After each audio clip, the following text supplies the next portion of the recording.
Eddie, I created the meme, right, of us going north, but very well knowing that our location is almost always on the southern part of the map. And the odds of us doing a seafaring campaign, I've known, are pretty low. So, us going into the islands to the south necessarily isn't the very likely of options. So, going north is probably the most enjoyable. Also, there's just a shit ton of stuff to the north I just don't know about. I like the idea of north. Okay.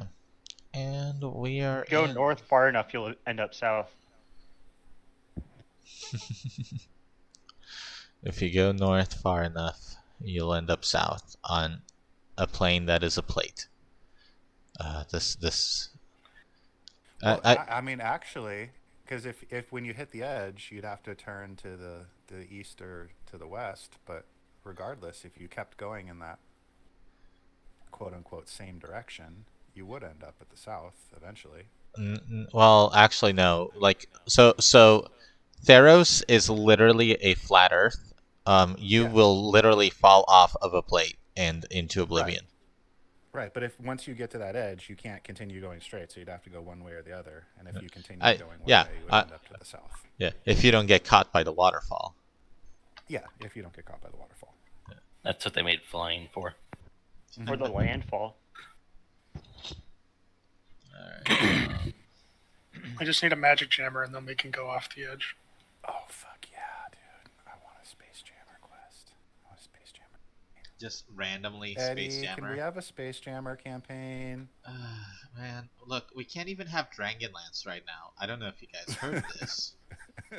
Did you hear about? No, I did. I heard something, which is why I laughed, but no, I don't know. Yeah, no. So, because of everything that's happening, they had Margaret Weiss and Tracy Hickman signed up to do like a trilogy of books, and then like all of their stuff is getting like effed up about like discrimination and non-inclusivity and stuff.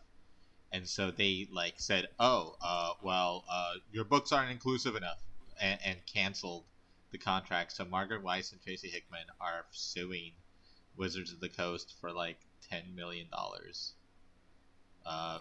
for breach of contract, because they had a contract with them for it, and then they had to do a contract with Penguin House to publish.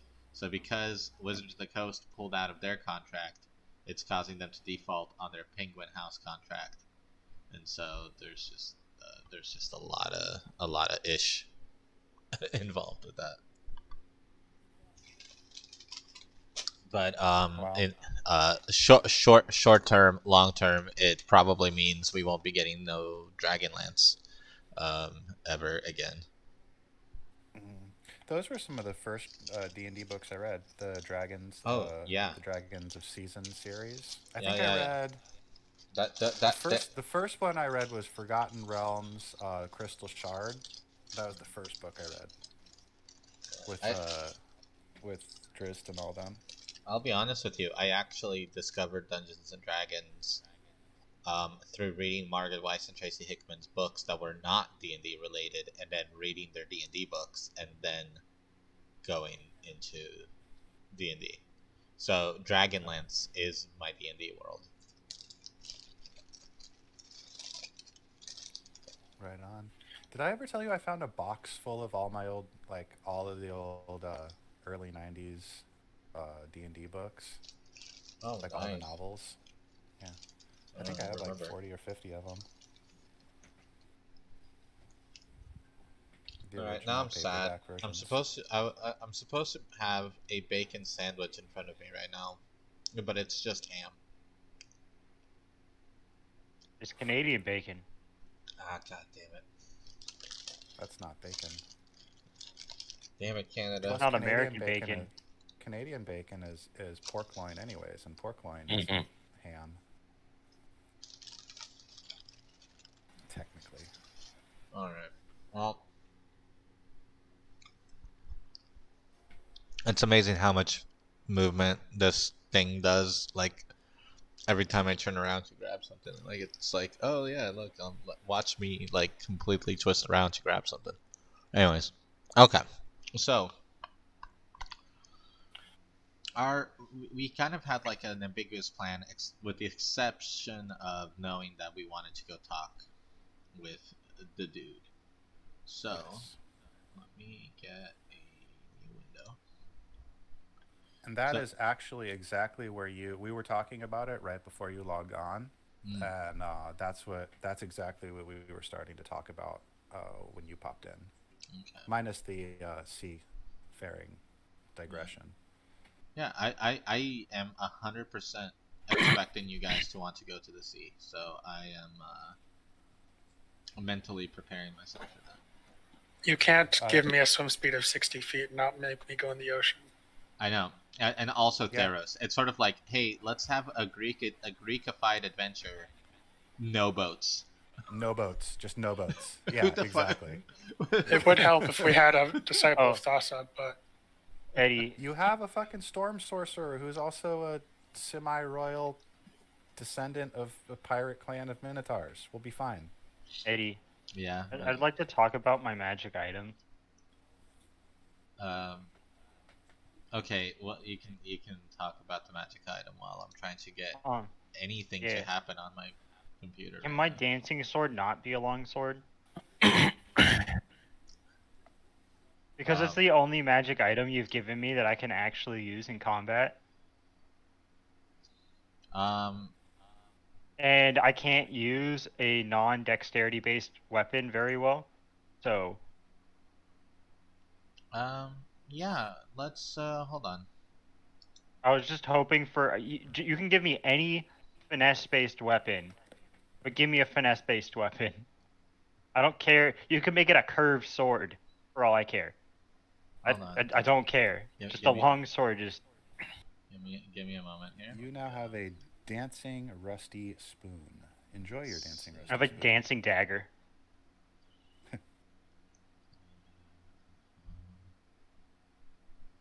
I use it for spell components. All right. Fuck it. Roll a d4. A D4. Ooh, I like rolling. I'm not gonna make the decision. It's a 3. Okay. Alright, so 1 was a rapier, 2 was a scimitar, 3 is a short sword, and 4 was a whip. So you have Okay a with short that. sword. I'm okay with that. Wait, 4's a whip? That doesn't make any fucking sense, Eddie. It's a dancing whip, and it's a finesse weapon. So it's magic. It doesn't have to make sense. You do realize that in the description of dancing sword, it says the sword uses your attack roll and ability score. that's why he wants finesse, because he doesn't have Yeah. a lot of strength. I have 11 strength and a 16 dexterity. I would rather Oh, have okay. finesse. Okay, I got you. I didn't hear the first part of what you said. My strength is fucking shit. I dumped it. Don't worry, it happens to us all. I wanted a good constitution, so I had to dump something. I actually dumped 3 things. I dumped strength, intelligence, and charisma. Wow. But at least nobody can catch you. At least nobody can catch me, which has absolutely nothing to do with my stats. Yeah. I mean, you jumped half of them, so what do you expect? I did. But I have an 18 wisdom right now, I have a 16 constitution, and I have a 16 dexterity, and that's all that matters. At least you're on top of it. I only moderately jumped 3 of them, so Well, yeah, I mean, I have plus zeros, which is still technically dumping, but not dumping. Yeah. I could have just gone all out and just took some like negative stats if I wanted, and then just pumped strength or something. I don't know. Other I have than my negative 1 primary, charisma, so yeah. Other than my primary stats, I have a 12 dex, 14 con, 10 intelligence, and 11 wisdom. Yeah. So. Yeah, see, whereas for me, I have a 20 dex, a 14 constitution, 14 intelligence, 11 wisdom, 14 charisma. Well, you're also a human, right? Yeah, so I get +1 to everything. Yeah, so that's really good. Well, I'm a blood hunter, so I have 3 main stats. Yeah, me too. I'm Me too. rocking my strength, con, and charisma are my prime stats. XCOM Wisdom's just all me. To That's be, all I care about. My character doesn't care about anything else. to Pretty be, much to, dex to, and intelligence. to be fair, I think you added. I mean, you're doing the strength just so that you can pull off being a strong man minotaur. Right. I mean, my strength, without any modifications from items, my strength is 16. Yeah. Same. So it's not great, but I also have. Thank you, Thorn, for doing that trade with me, because now I have a 24 strength. Whoo! The man's trying to carry around 3 hunting traps. Man, I can swing hunting traps around like melee, like one-handed melee weapons. Dude, that'd be sick. I just Gotcha. imagine Come on. imagine you swinging around like a bear trap on a chain. That'd be awesome. I did that once in a campaign. It worked out surprisingly well. You just like hit people in the head with the button in the middle, and it just clamps. Just swing it around. Yeah, an automatic restrain on a crit. But once you start swinging it, you never want to stop swinging it, because you never know where it's gonna go once you try and stop it, and you don't want it to hit you. So you just like run around rampantly, just swinging it. It's constantly. it's like a barbarian rage. As soon as you don't make an attack, it hurts you. Yeah. That sounds right. Okay, so with that in mind, let's get the guy's name up here in my face. Where's my face? There it is. So we're talking about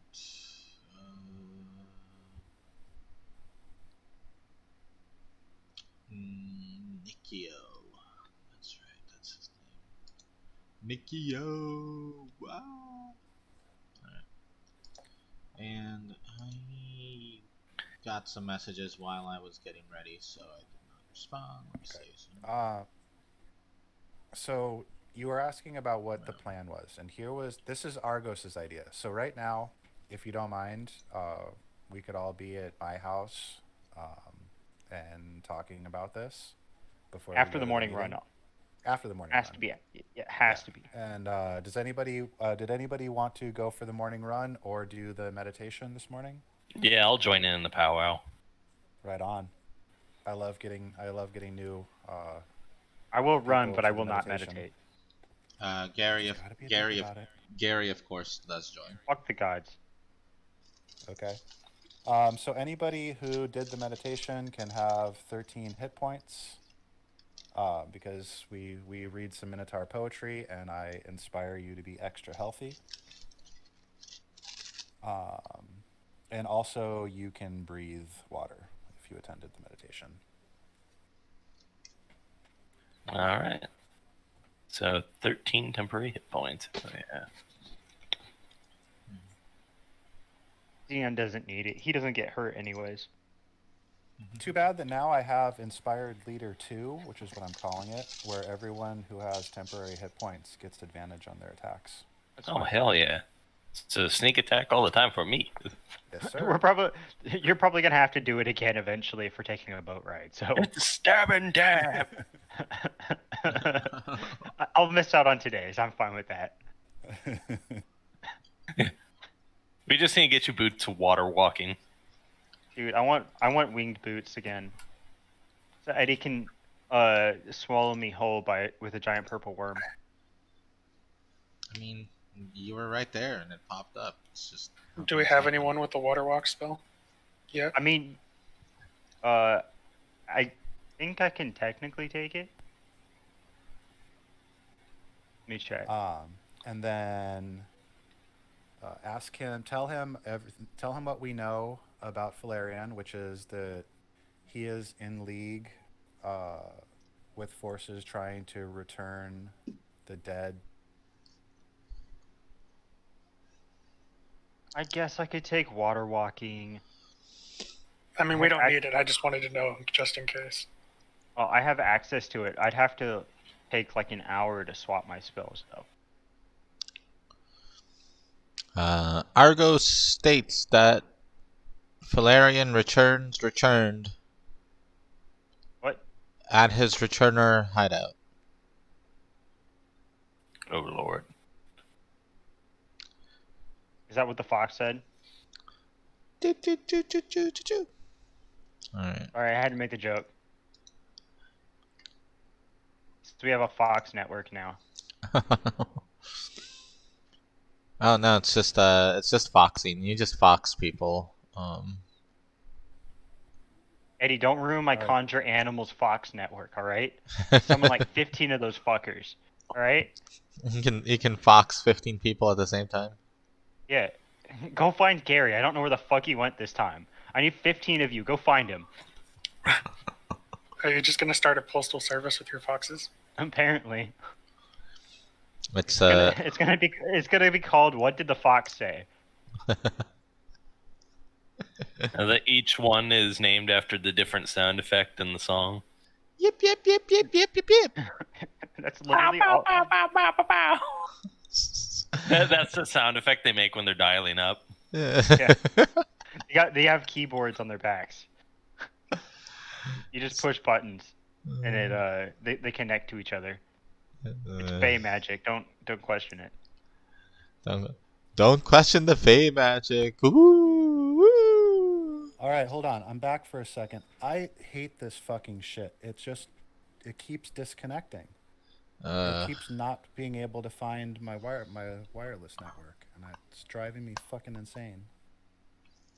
Uh-oh. I was having similar issues, and we had to like manually adjust the range of my wireless network because there was too much interference from everybody else living nearby. Yeah, that's what I think it is. Once you put too many wireless connections, whether it's Wi-Fi or whatever, similar radio frequencies tend to interfere with each other. Do you computer people happen to know off the top of your head how to do that really quickly? No. Turn on all the microwaves. I can. Hold on. Where's local chat? I'll figure it out. Keep your microwave running constantly. It'll fuck with people's signal. That's how you do it. Oh, fuck. No way.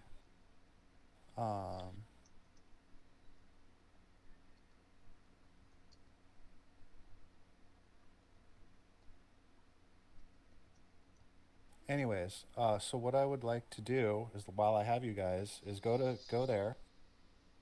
Tell him what we know about Valerian, about him wanting to create a portal. I believe that the portal that he's trying to create is actually to the underworld, and he's trying to unleash the returned back into this world. Yeah, I would explain my sighting of the demon. Mm-hmm. And also the connection to the river Styx, or whatever it's called in this world. Yeah. Eddie's calling for IT backup here. Not yeah. Not to mention Calling his son. Yeah, he's the one who did it, so. Yeah. Not to mention, we have the writing, the really threatening writings. Mm-hmm. The blood table. Yeah, I would explain the blood rituals that he has been doing. Okay. And he's somehow in league with Mogus to do this. And it's probably pissing off Iros to no end, which is why you're here.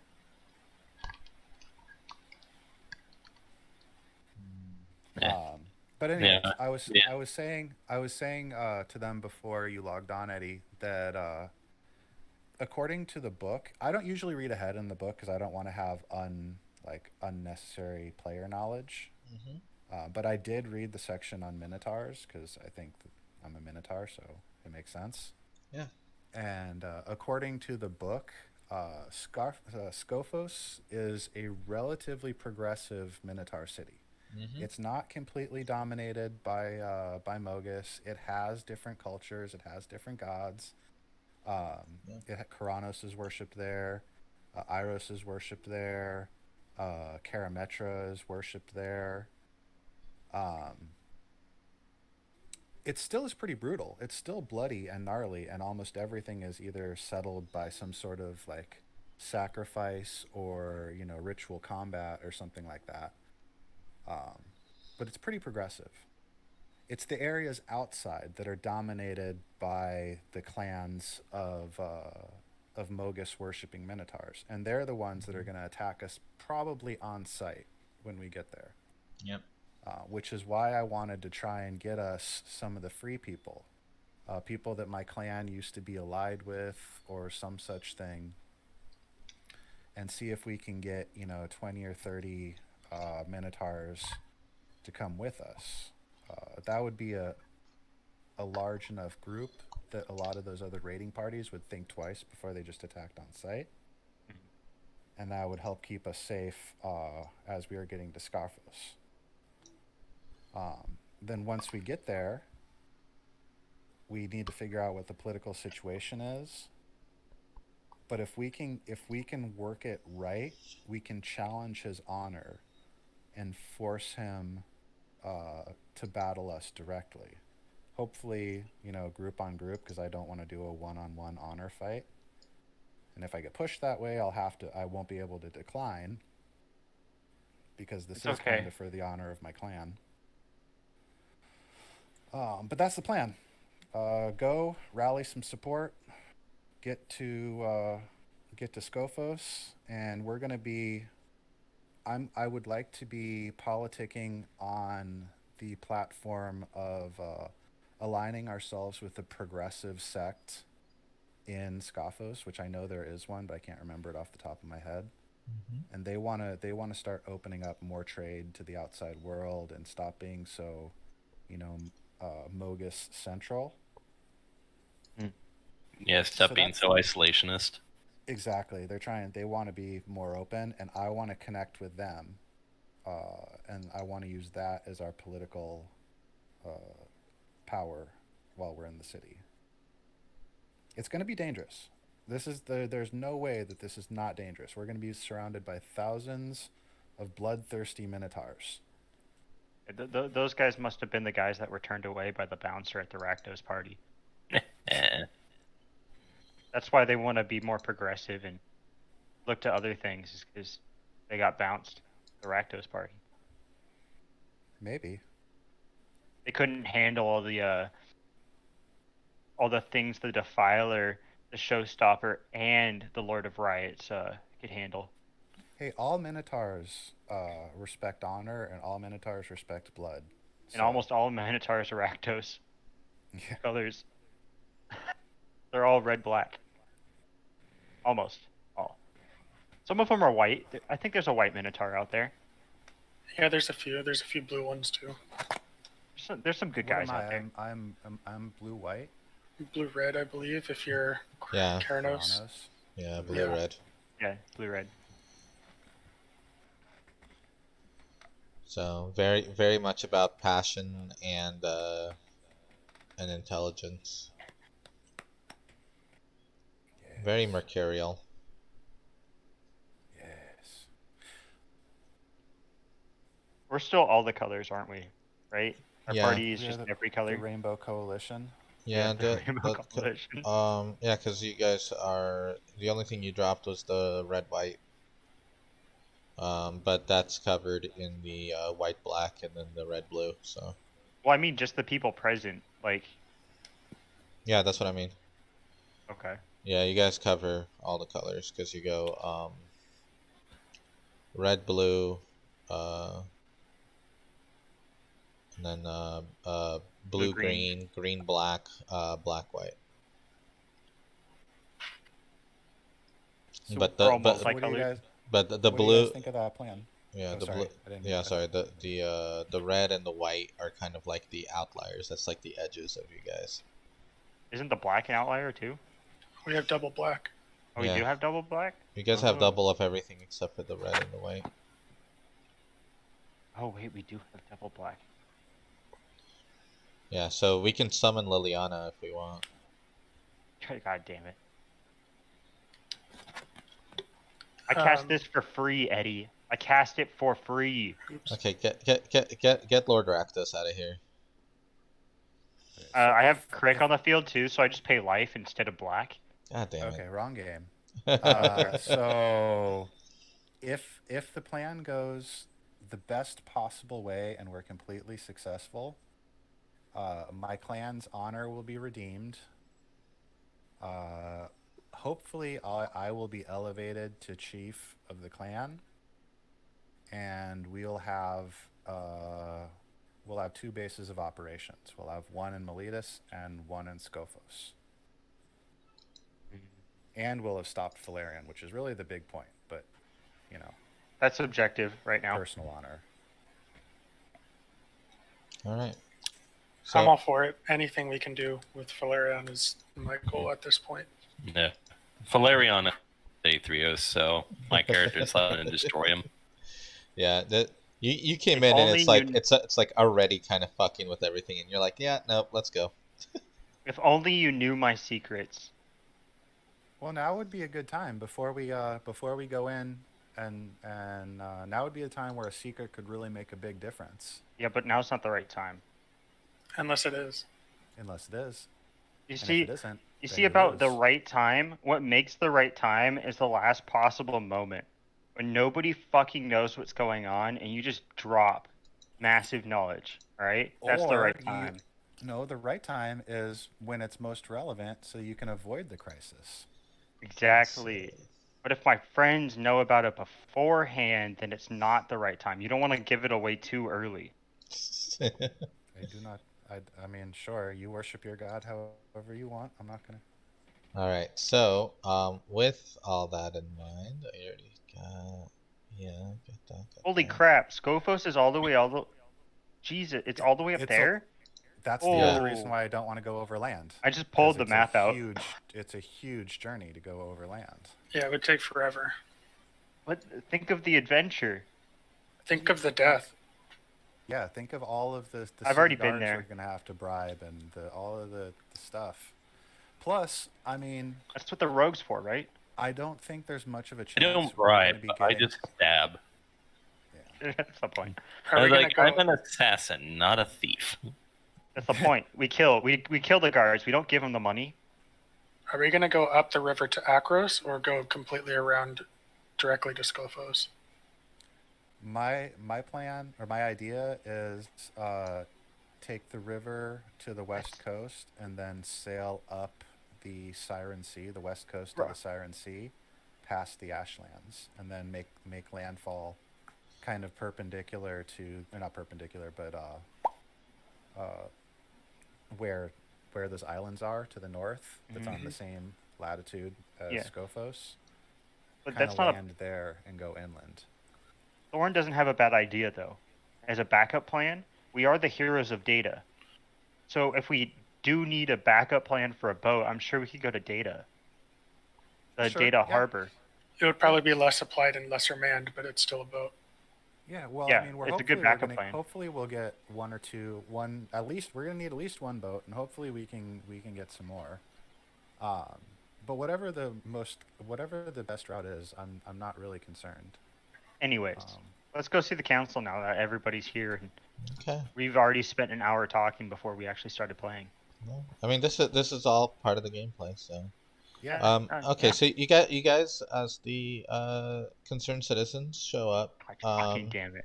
the Rainbow we're now the Rainbow Connection. Oh, hold up. Let's We're go. actually going with a name change? I don't know. I like the Rainbow Coalition or I don't know. Yeah, That's stupid. I like it. No, go with Rainbow it. Connection. I love it. Go with it. The Rainbow Connection. All right. I kind of like Coalition. Anything but that fucking name. So please, so at this point. we The did Rainbow have some Coalition. downtime. Yeah. Hold on before we just before we start, because we do have some downtime beforehand, and I wanted to clear up some things because I have some unresolved things on my list.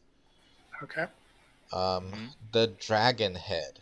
How? Oh, that's what are you right. guys doing with that exactly? Like, is it gonna be on your wagon that Gary is gonna like? Are we doing like a mounting on it? Are you saving it for a boat? What's the plan? Oh, We don't have a boat yet. And we're not I think guaranteed mount to it on keep a the- boat. yeah, mount it on the wagon until we for sure have a boat. Okay. How about we just make a stuffed version of the actual head, like preserved stuffed version, taxidermy it.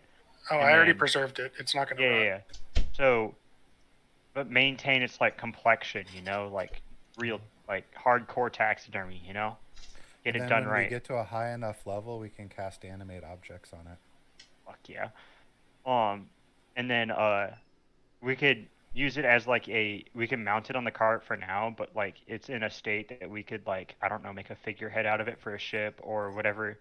If we ever deem that the wagon is unworthy and we need a better vessel, whatever that may be. Mm. I nominate you to be on the War Wagon committee. You can be the lead on the War Dude, Wagon I've committee. always wanted to have a whole full-blown orc war wagon, but this is not the campaign. Well, But it kind of is because we we're have a about wagon. to lead a campaign. We I literally mean, need a War Wagon to lead a campaign. this is the closest I've ever been to an orc war wagon and not playing an orc. Yeah, sounds about right. Not an orc this time. I'm so sad. All A right. war wagon has been a dream of mine. Well, All right. I nominate you. Do it. You nominate me. All right. Figure We out what war we need wagon to... it for right now. We put as our figurehead of the war wagon, Gary. We mount the head on Gary.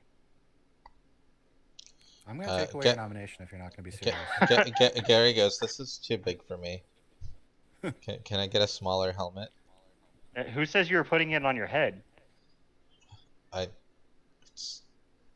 It's too big for that. It's too big for that too. What are you talking about, Gary? He looks down. We're making a breastplate out of it. And then he goes, what are you talking about? Yeah, a breastplate. All right, With gentlemen. a massive scary dragon on the front. Attention span. Let's go. All right. Hey, Meow. meow. Okay, so we have so the person says, I am so sorry. Nikio's last meeting is running a bit long. He will join you, but Kaliste and Achaya have expressed interest in hearing you out. Wait, who's a cheat? Kaliste was the one that was drinking poison, right? Yeah, Yes. but the other one we haven't met yet. There's 3. We've only met 2. Have we met the third one? My character would suggest meeting with Achaya. I suggest we meet with all of them. Give us all, as many of the 12 as you can. No, you secret person should know better than that. Flareon still has a ton of support in the city. He's a fucking hero. He ended a war. He's provided food to a starving city. He has a lot of support here. That's what you think. We also have a lot of evidence at this point. You have no idea. Well, then start spilling the beans, homie. There will be a time for that. Oh God.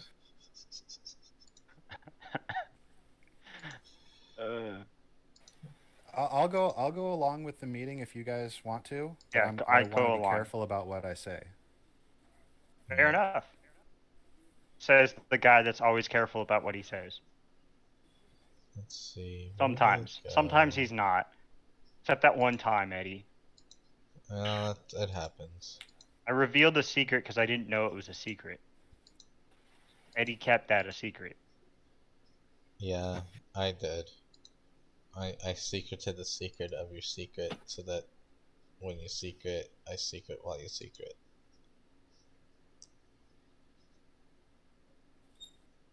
Hold on.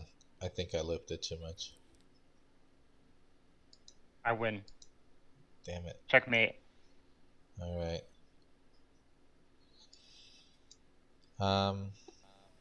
It's a Sphinx. Yeah.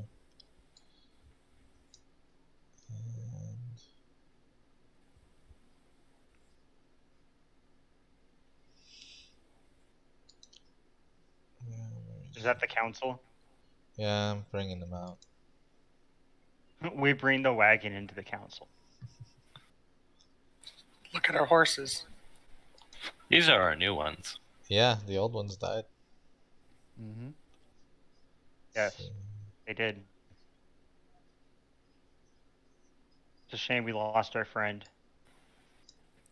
who will be forgotten. Who's our friend? Myrtillos. The horse. The horse. That was a joke. Oh, I see. Oh, okay, yeah. No, that went straight over my head. It's fine. We can keep it a secret. Oh, they have a Sphinx as a member. Interesting. I don't know. Sphinxes are holy to Karanos. If they have a sphinx in the fucking council, I'm fucked. I can't keep secrets around a fucking sphinx. I think I'll fucking read your mind. And then kill you while they're doing it. They won't kill you. You'll just forget how to breathe or something. Yeah, you just take psychic damage out the wazoo while they take your thoughts. Alright, so we got Kaliste and Achaya. And Kaliste is sitting down. She's drinking wine. And Achaya is, you guys see the Sphinx kind of like lingering to the side, hidden in the shadows. And as you guys enter, she looks at each of you, nods to one in particular, and then settles down and says, "Welcome. It seems that you have news." I look at Argos. Yes. Can I do a history check on what I know about what's the Sphinx's name? Achaya. Chaya? Yeah, you Achaya? don't need to do any history check. I will tell you something right now. This is the same Sphinx that showed up to give you the blanket when you Good guys were dealing enough. with Oh, the Phoenix. fuck yeah. Oh, fuck Okay. yeah. Is Okay. there any wind in the room right now? No. I cast control whether to make wind. I'm just kidding. Okay, that's fine. I just waste a high-powered spell. Since my fur is literally still ruffled with her sly little comment from last time. Just use the owl in the fan. So I'm going. Argos's fur would definitely. He's already a little bit excited, and his fur would Yeah. definitely get a little bit staticky and start crackling a little. Not in an angry way, but like In a proud way. yeah, like Yeah. I've grown since the last time you saw me. Yeah, By one level. she smiles at Has it you. been only one level? Like she does notice that. Yeah. And Poor excuse for a storm sorcerer, my ass. Bitch. Show you storm sorcerer. You're not a good storm sorcerer of Karanos unless you've been struck by his lightning. I have twice now. I'll have you know. third time's the charm. It's a blessing every time. Kaliste. Just like a bird shitting on your head. That's old Minotaur seafaring legend. Shouldn't enlighten anyways. Gary then. Tell him to stop hiding under the horses. Okay, well, knowing that, I'm going to have faith that I can trust her. Okay. If Kaliste. she trusts Khaleesi, then I'm gonna trust. You gotta trust somebody. I trust them. All right. Kaliste goes. Do apologize.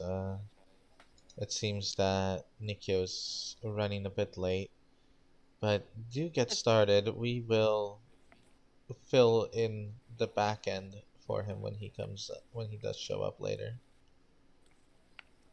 Well, I'm sorry if this is too forward of me, but is this room protected against scrying or magical intrusion? Achaya nods. All right, thank you. I appreciate that. And then I'll go ahead and just for the sake of expediency, I'll lay out the case that we've laid out within the group. All right. I need you to flip. Sorry to be that guy, but I need you to draw the right. conversation specifically so I know when to chime in. Okay. with Okay. what I know and what's Yeah, different from what you know. Argos is gonna look can back and hit forth. you can hit some bullet points Yeah. if you want. Got it. Hmm. Argos looks back and forth, and he says, "The man that you know as Valerian is a fraud, and an enemy to the city and to civilization itself." And I'm gonna try and read the expression in their eyes. Achaya just kind of has a look like, uh, duh, but Gasp. yeah, like a very fake gasp face. Mm-hmm. She even actually puts a hand up, and over exaggeratedly does like an O face, like a oh. Oh. Mm-hmm. Uh, That was exactly what I was hoping for. like complete, like, you can tell that she's lying about it. Mm-hmm. Kaliste is drinking her wine, and she stops and she goes, he's brought some benefits, but you're saying that his ultimate plan outweighs the benefits? I'm More. telling you the whole thing was a scam. It was a phantom menace. He created a problem, and then he created the solution to the problem to gain Please go full power. Batman. No, I'm going Star Wars. It's Phantom Menace. It was literally a Phantom Menace plan. He created the problem, then he created the solution to the problem, and he gained a ton of political power through the process. And then I'll start laying out the case about the well, about the Nyx touched seeds, about acquiring all the land, about causing the plague and the fasting, or the oh, start laying all Allow the me to stuff out. interject, my friend. Please. And now, this is Xeon, You're gonna get introduced. my second chair. My second chair. Well, I'm prosecuting the case, so Prosecuting the case.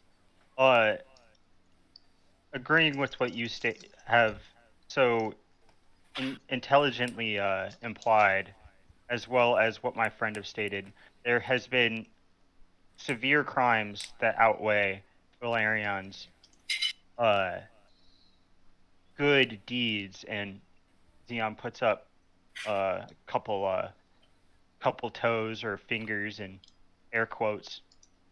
I don't know what you call them on cat. Error calls. Claws, yeah. Air Puts up claws. some air claws, yeah. I like that.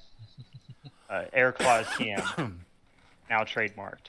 Um, uh, his crimes include false potions created with fool's weed, killing 475 out of 500 saved, or 500 treated. Risking the innocent lives building a road to achieve a personal goal of connecting cities and earning money in the process. The lives of these people were risked by countless druidic forces pushing back from. What's the name of the fucking? I forget her name. the Phoenix. No, not the Phoenix. The green god. Farika? Metra?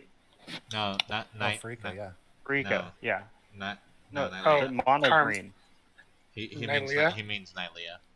Oh, Yeah, that's right. Nylea. Just pure The green the is Nylea. druidic, yeah, because it was the druid of Nylea that was opposing the road. The constant forces of Nylea fighting back against the road that we so graciously helped in saving, was caused by the rash actions of Falerion and his uncare for the people that worked under him. Deaths of the farmers, by providing harmful seeds to the farms that brought about elemental attacks because of their unnatural existence. Eddie sucks ghost dick. I had a really good plan for that one, but I guess it really fell under. At this point, That's another crime. Is Eddie sucks ghost dick. Yeah, as you say that, uh, Nikio. Like it came out so bad. Nikio enters the room. Nikio enters the room right when Yeah. ghost dick is mentioned. Yes. All right, fantastic. It's he a sign. He also associates himself with numerous associates that are Nyxborn. It has been a constant thing that we have noticed where almost at least one of his followers, or maybe not necessarily followers, but those that oppose him or work along with him, are either Nyxborn. And if I may interject at this point, my associate. Okay.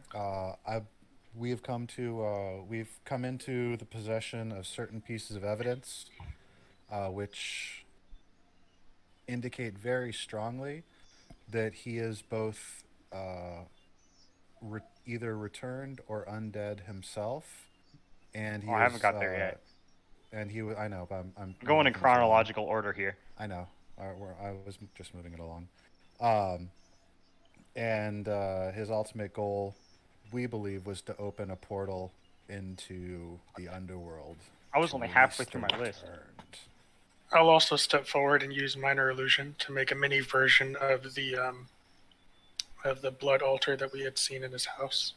At this point, as you can see, at this point, Achaya actually does lean forward a bit.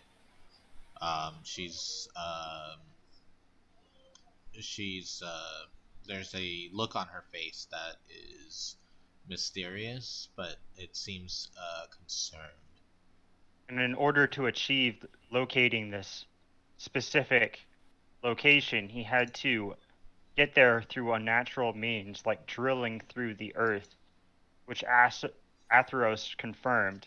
I have here the drilling blueprints. Bum bum bum. Whoa. Nice. I took them out for this exact moment. I didn't tell anybody because it was a secret. Bum bum bum. Fantastic. And is then that the actual portal creating device that you took?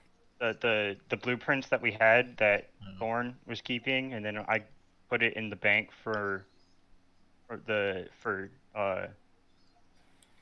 fuck is my god's name again? Yeah, I forgot. I Crufix. brain farted. Crufix, yeah, the Crufix bank. Yeah, we hid it in the secret man's bank because it was easier for me to keep it a secret.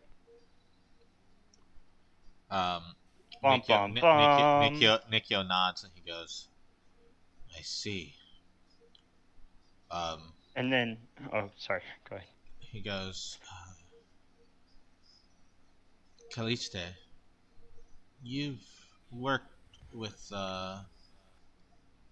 those who worship Perforos. Do those plans look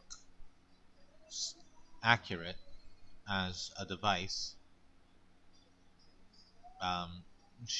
Caliste waves her hand and asks you, indicating for you to bring the plan. I bring it up before she she can even wave a hand. Like I'm already there. I'll have you know, I'm already there. She stops and she kind of like sits up all of a sudden, going, "Oh, so fast." And I'm there and back before she even notices. They're just on her desk. She's like, "Can I have them?" And they're on her, like on the desk in front of her. And I'm just standing there. I'm like the Flash. I'm just there and back. You can see like a line that appears just out of nowhere. Yeah, the after image. Yeah, the after image. Yeah.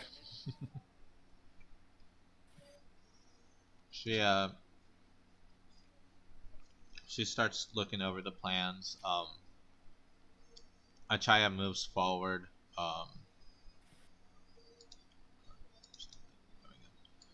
Achaya moves forward. Where's the?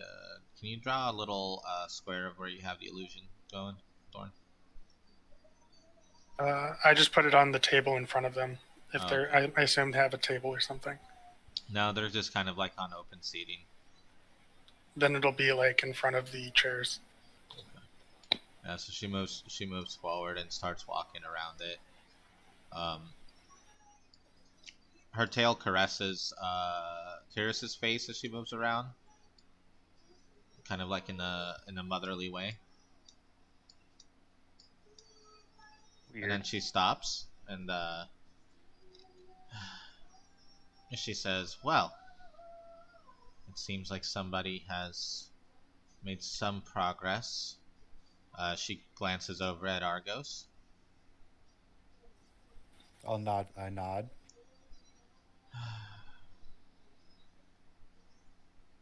I knew I could count on you after you finally resolved the previous issue. I thought Tiris would be in good hands working with all of you. I raise a claw. He's been amazing. He's been a fantastic addition. Yes, Xeon. I also doesn't. Oh, I wasn't done with my list yet either. There's still more. We'll circle back to that in a moment. Yeah. This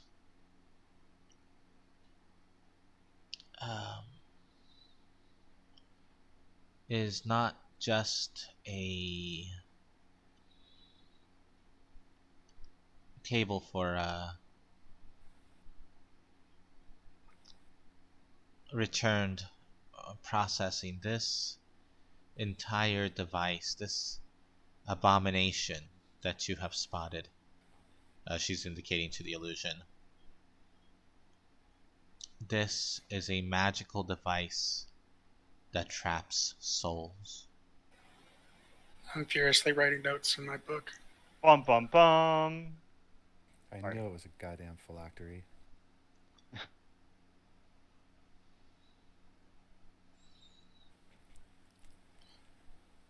This is quite concerning. And it does line up with the returned attacks we were experiencing all those earlier in the year. She moves back. Sorry, I forgot to move in here.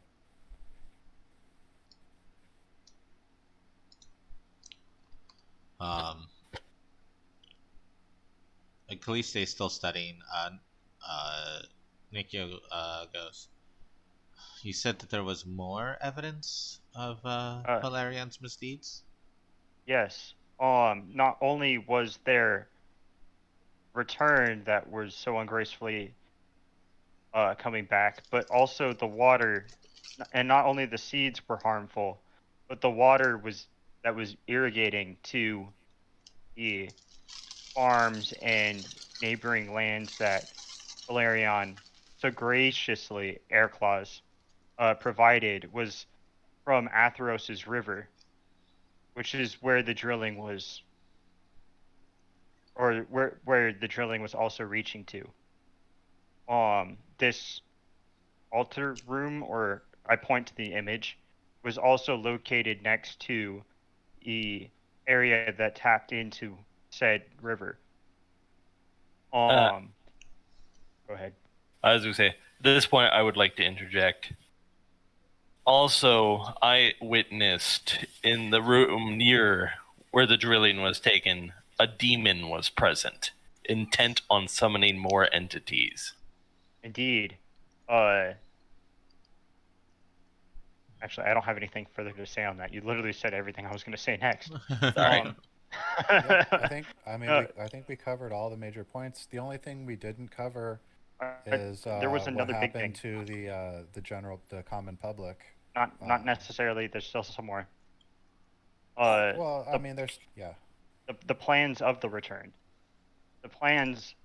Oh yeah. Valerian does not just plan on bringing back the returned, but their will is to replace civilians in towns and return the returned. Air claws. To take down the barriers between the living and the dead and unite the two worlds. And he is willing to kill or do whatever it means to make that necessary in order for the return to become one with civilization. Nikio, whether that's killing innocent lives or murder in the streets. Nikio shakes his head and he says, "A terrible war to wage. For each one of us that dies feeds another return for him."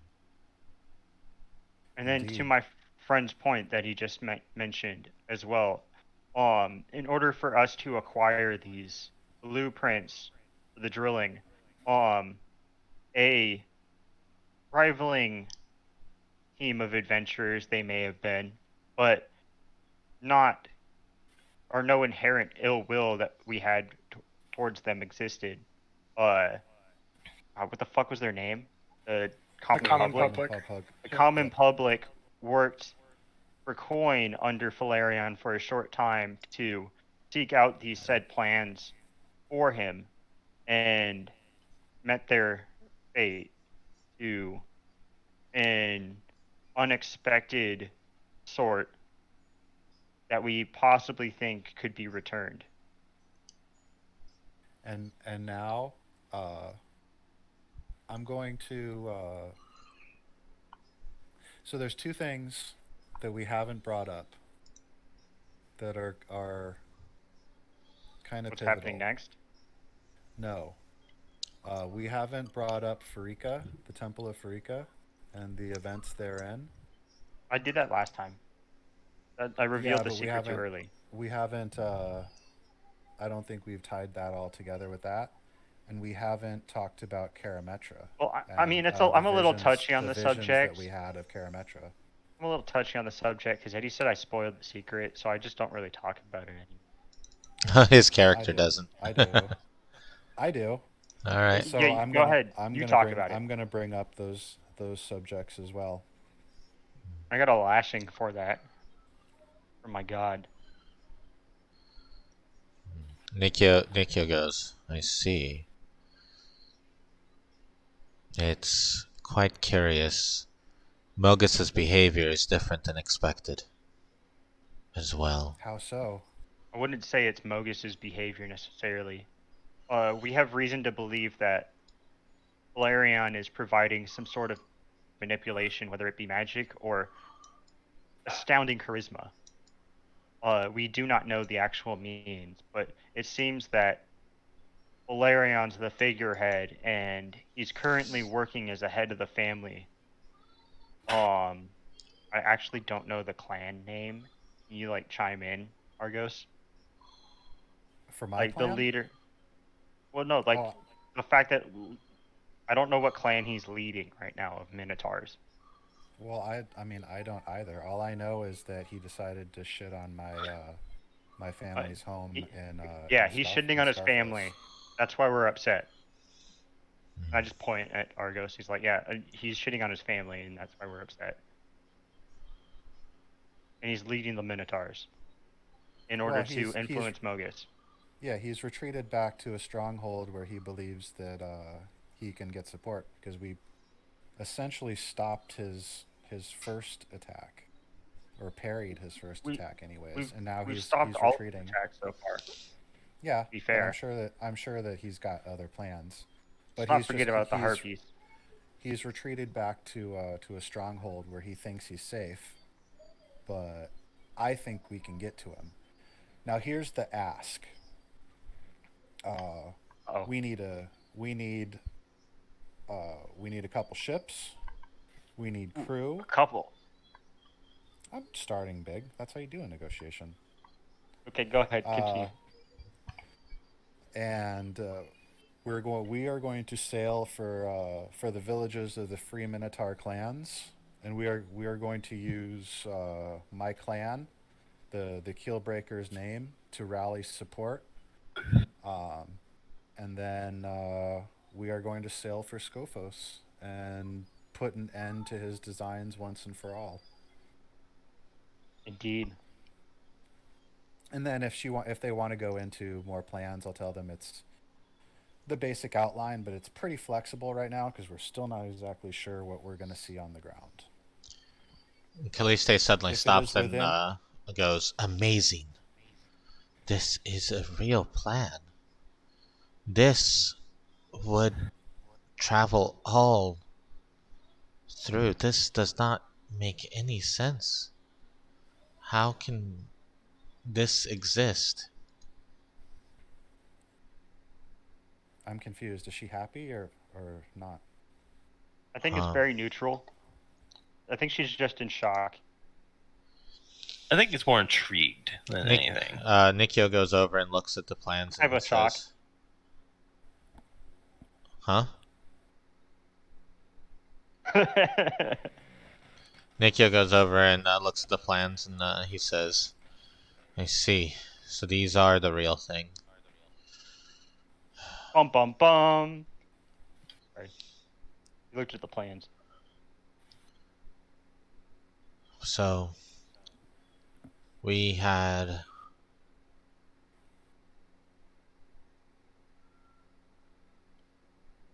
a foreigner appear out of nowhere. And I don't know if you remember this or not, but it fades through from people's memories quite quickly. She killed a god. Oh God. And how do people forget a god got killed? That was out of game. Yeah. I know who that is. It's the Theriac. And Argos and Kyle have no idea what's happening or what she's talking about. I'm trying Same. to. I don't And- remember who it is. I'd have to roll a history check. I can't remember. Like as an individual, I can't remember. when a god dies, another usually shows up to replace it. And it Yeah. creates a void. As you like doing in your games. The void was filled by Clothis this last time. Was that the figure that we believed was Farika that was released? No, you did release Farika. Someone else was in the night sky in her stead. Achaya chimes in all of a sudden and says, "We believe that a similar event is happening with Mogus." You can't fuck with my Rakdos, boy. Come on. That actually makes a lot of sense. Mogus would never hug Erois in peace. Mm-hmm. And those of us who have been able to maintain our memories That's what I'm saying. know this. The river that the water was used to irrigate the lands causes people to forget their lives. Yeah. We believe that if what you say is true, then that means Ninkyo kind of steps in now and says, "That You forget about that poop. And I elbow Argos. it means that Argos shushes you. The adults are speaking. it means that Valerion intentionally created a situation where they could hide away a god and make people forget that god's previous behavior. And then There not to are minotaurs from the Ashlands that have been coming by, and people have been volunteering to join them. We lose track of them, and we believe that these people are being sacrificed for a purpose. I would bet that would be to add to the returned army. If I had to take a guess off the top of my head. It seems that you have put together quite the case for Valerion. I look back at my list, counting. I believe that was 13 things. Counts all of his secrets.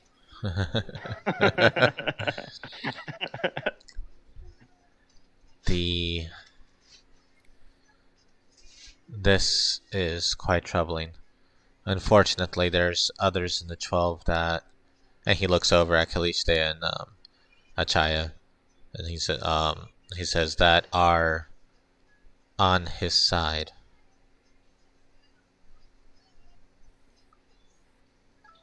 But we can't tell who. We Well, that tend is to have why we that came to trouble. you with as much discretion as we did, and we appreciate you hearing our plan. And if you give us your backing and you support our endeavor, we can do it without getting you directly involved. We act on behalf of the city, but And we're reliable. We're the heroes until of we're data. not, we're either going to get it done or we're going to Or die most of us trying. are. All right. Most of us here are the heroes of data. Nikio picks up the plans from Kaliste, walks back to you guys and says, go ahead and keep these safe. I take them. All right. I'll be back in like. I look at my watch, or where a watch would be on my Your wrist. sundial. Your sundial. portable You pull out your sundial. water clock. I'll be back in like. I lay on my back and maintain an erection. I'll be back in 30 seconds. I cast Zephyr Strike and I run to the bank, store it, and then come back. Okay. Nikio Sounds good. nods and he goes, I'm just kidding. I don't do that. there's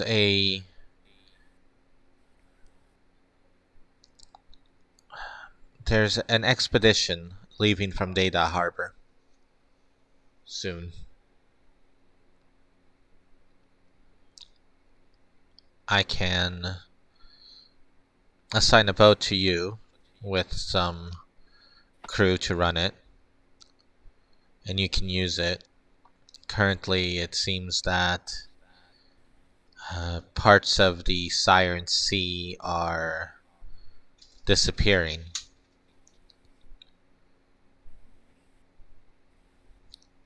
Disappearing? Yes. You mean like actually not being there anymore? Sinking to the bottom of the ocean. There being no water in certain sections. Do be careful. Yes. But we will use that as a cover, as the expedition's goal is to find out why this is happening. You can use that as your cover to go and get the free people, the free minotaurs that you seek, and then attend to Valerian and Scophos. Your kindness and your faith in us will not be disappointed. Will not be is not misplaced. Thank you. And of course, I don't have to tell you how dangerous all of this information is. We'll take care of it as well as we can, but we're going to have to leave you to decide and determine the fate of the 12. Thank you. Please do try to keep it a secret. Thank you. Smiling, wagging your tail. And this is so for reference. If I ever need to speak to you or to any of you again, the password be the Rainbow Connection. That way, I'll know it's you, and you'll know it's me. He nods. Kaliste nods, this is Operation Rainbow Coalition now. Okay. I write that down. I write that down so we don't forget. I commit it. Yeah. I write it down as well.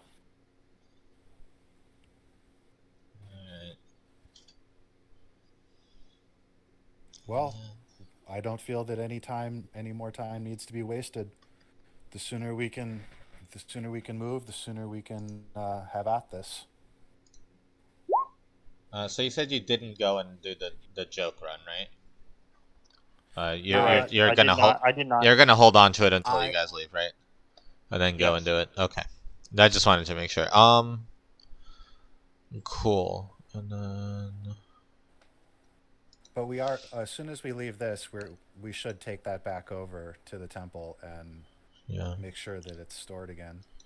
All right. I assume you took that in its leaded container and everything when you took it out. Yeah. I didn't take the time to take it from the state that it was in, or take it out of the state that it was in. Yeah. I just so it was went yeah, from it was point in A the, to it point was in B. the lead box the entire time until it was in the room. Yes. Yes. Okay. And all right. Achaya flies off. Kaliste drinks more of her wine, gets up and walks out, and Can I Nikyo ask you for a says, sip of that wine? I'm actually just curious to see what it tastes like. She seems to like it so much. she goes, "Oh," and she kind of like tips the glass, and it's like empty. She goes, "I'm sorry, I didn't think to share." It's all right. I'm just a connoisseur, and that stuff looks interesting. Anyways, see you someday, I hope. Good Yeah. luck. Yeah, she walks out of the room. And Nikyo goes, I do apologize for being late. I had quite a few meetings. Here, he hands you a. He'll go to Argus. He'll hand you a ring that has a signet. He says that will allow you to prove that one of the votes should be assigned to you. I'll nod and thank him.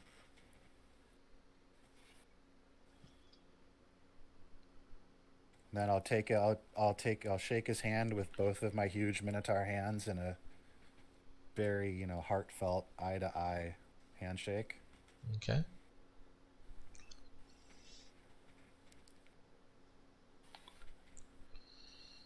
He shakes back and he says, "It's good. I'm glad to have seen you grow throughout this time." Well, hopefully there'll be more to do. It's only by the trials of Kuranos that one gains the wisdom and strength to continue in a journey like this. It would be foolish to believe I've achieved anything more than a step. No, destiny is all that matters. And your destinies were written already. Good luck. And he walks out.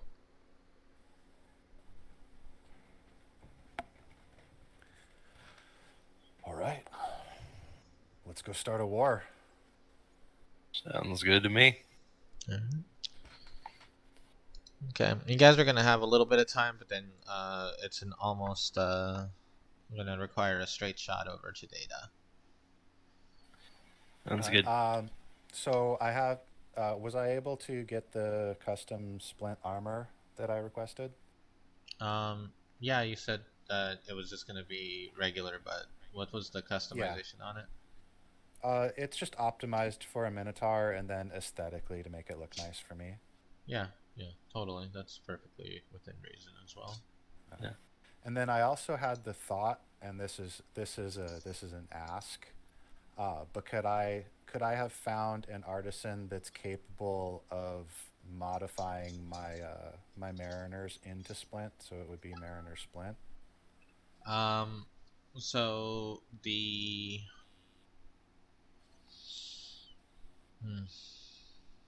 not with not this late in the game. That's when you first when I'm first Right. dealing out the magic items thing. That's fine. I had to ask. I wasn't expecting, I guess, but if I got one, that would have been cool. Yeah. In that case, I will stipulate that while I'm on the boat, I am always going to be dressed in my my mariner's armor.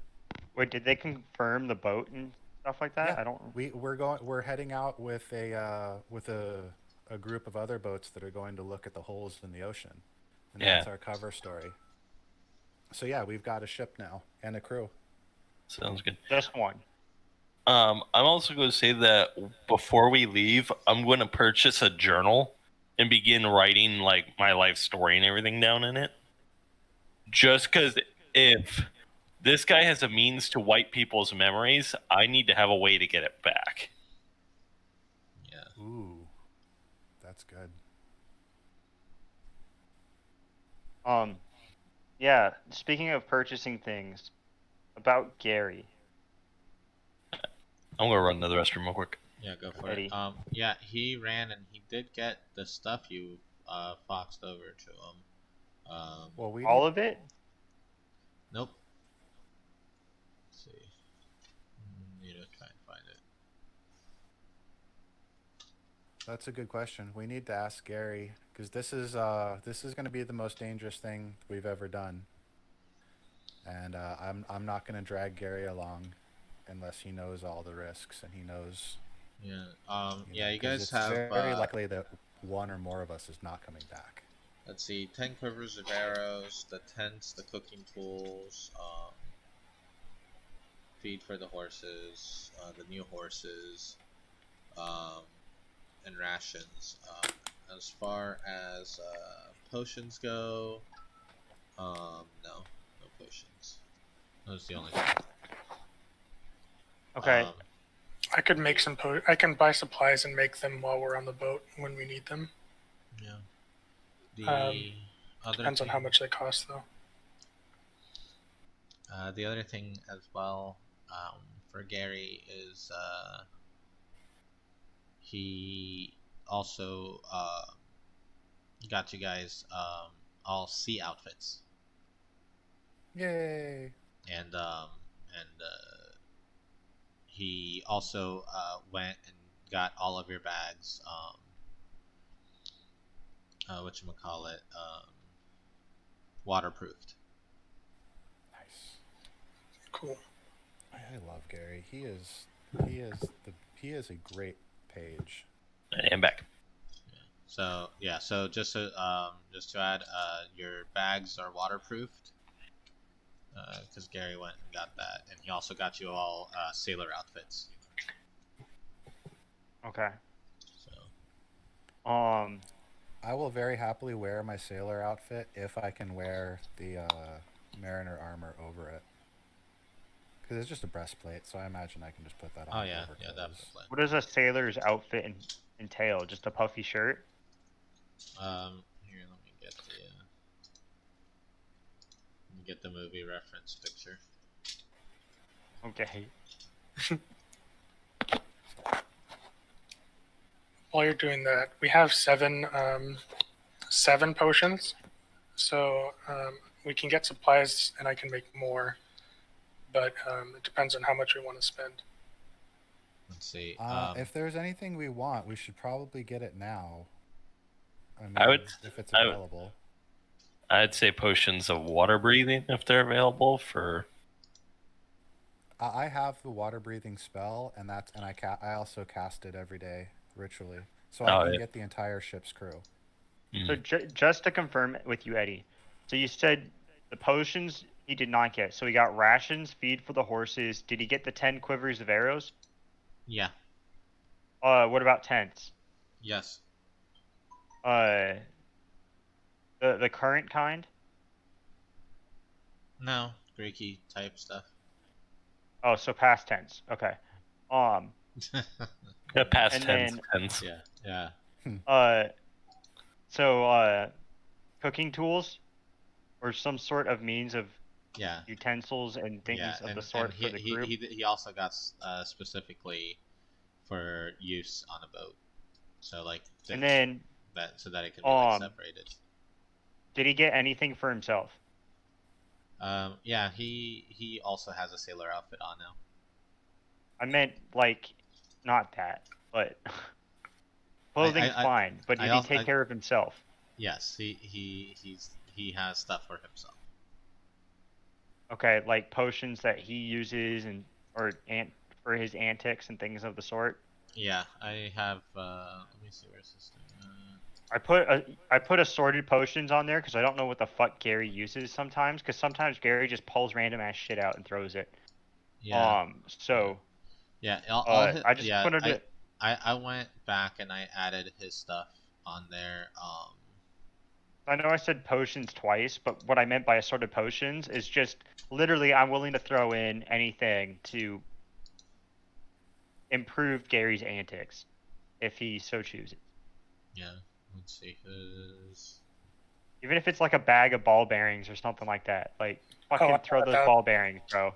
Throw them ball bearings. I'll probably give him my ball bearings because I haven't really found a good place to use them.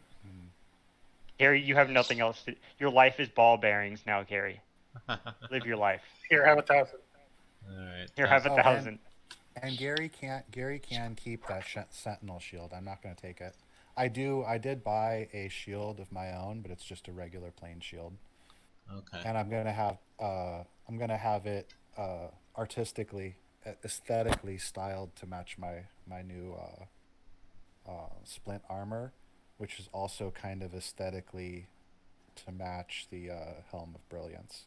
So it will look like a complete set when I wear it all. So Gary, what's the bill? He gives you the number.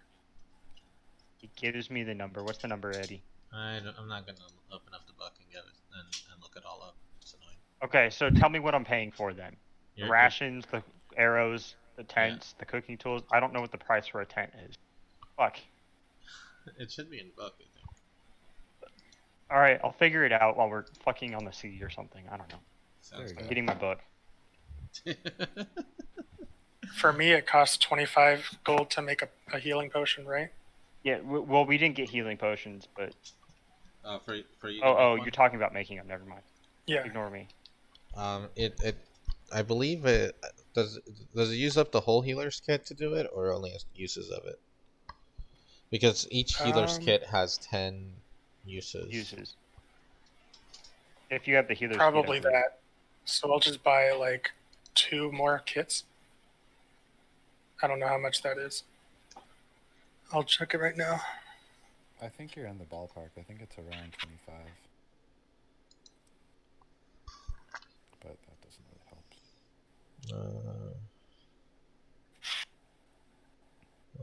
Oh yeah, herbalism kit. Da da da.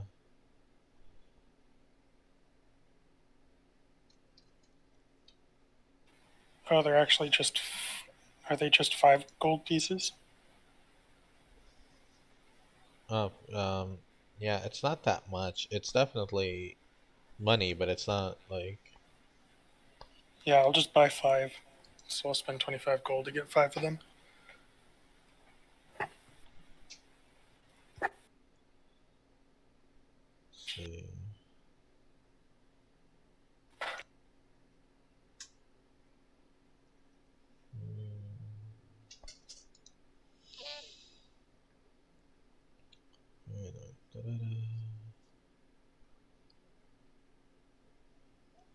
Let me double check, make sure I don't need any big spell components before we go.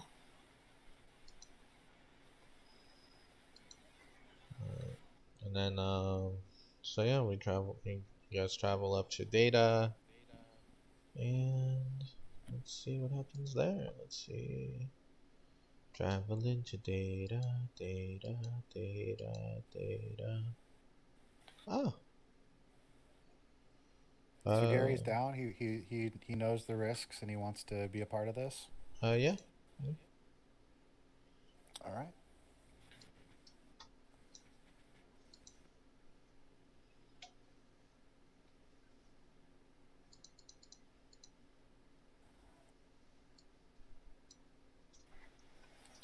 I will buy just a small clay statue of like a snake or something that I can find.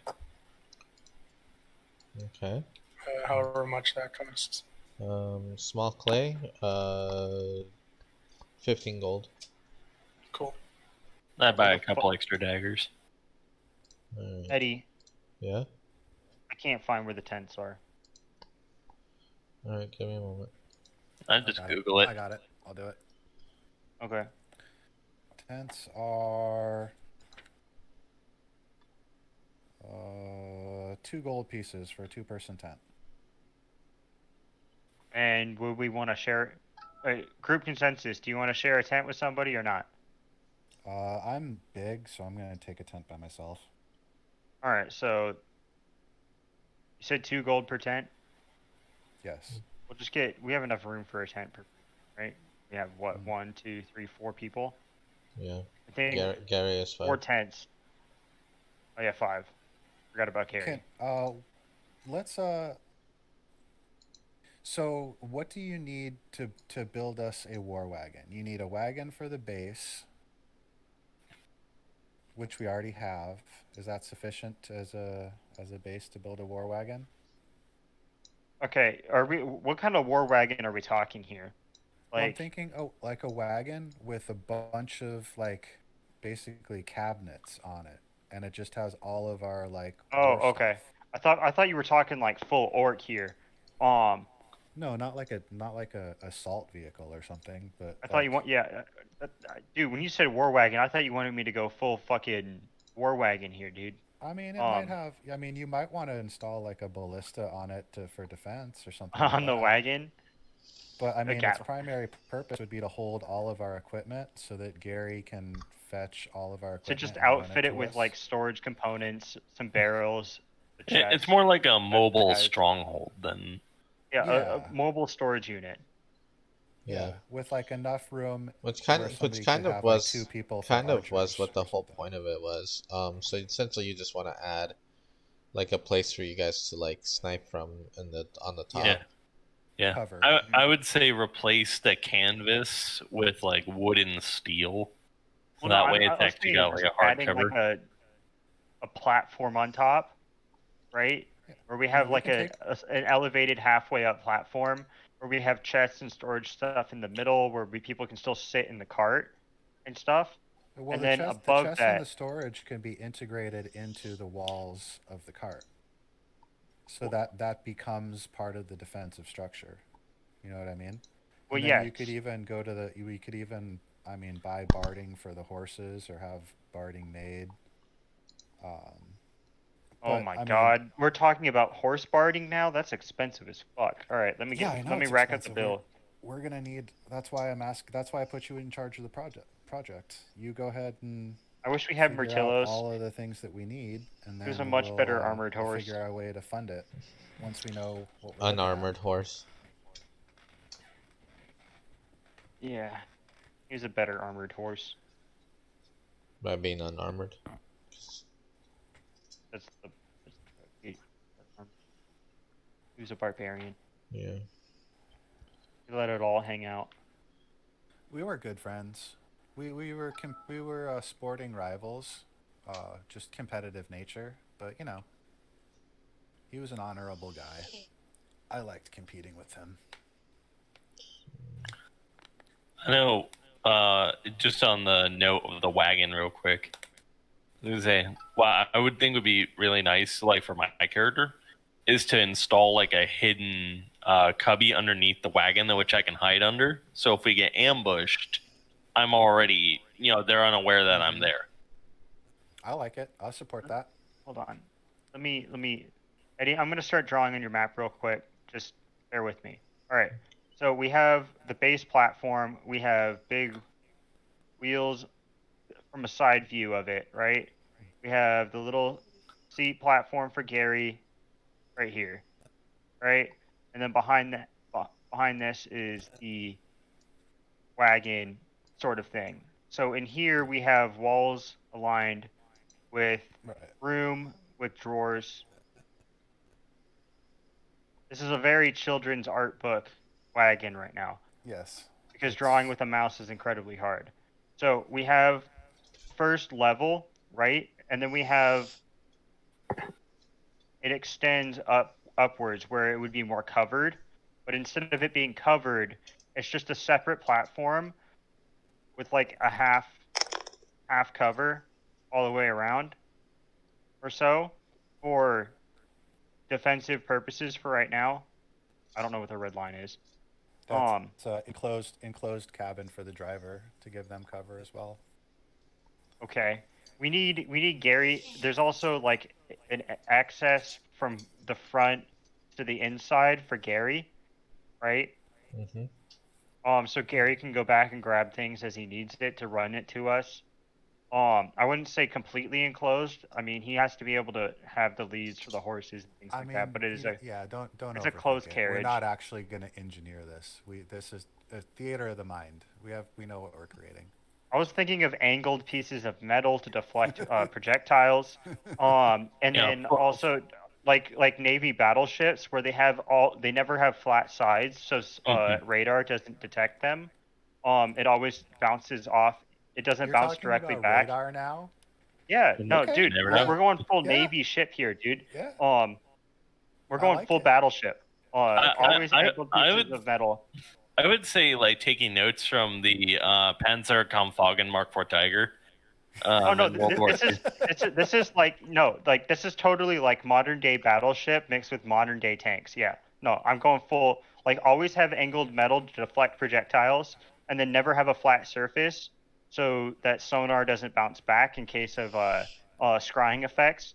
The walls have at least 5 inches of lead. Um, We'd need an army of horses to pull that. Yeah, this is getting pretty or heavy. one Mortillos, but I mean, fuck, the dream's dead. Either way. I think at this okay, point we would just be better off switching over to steam power. Yeah, I think so too. Which I have a I have a very low likelihood of that happening. Although technically there are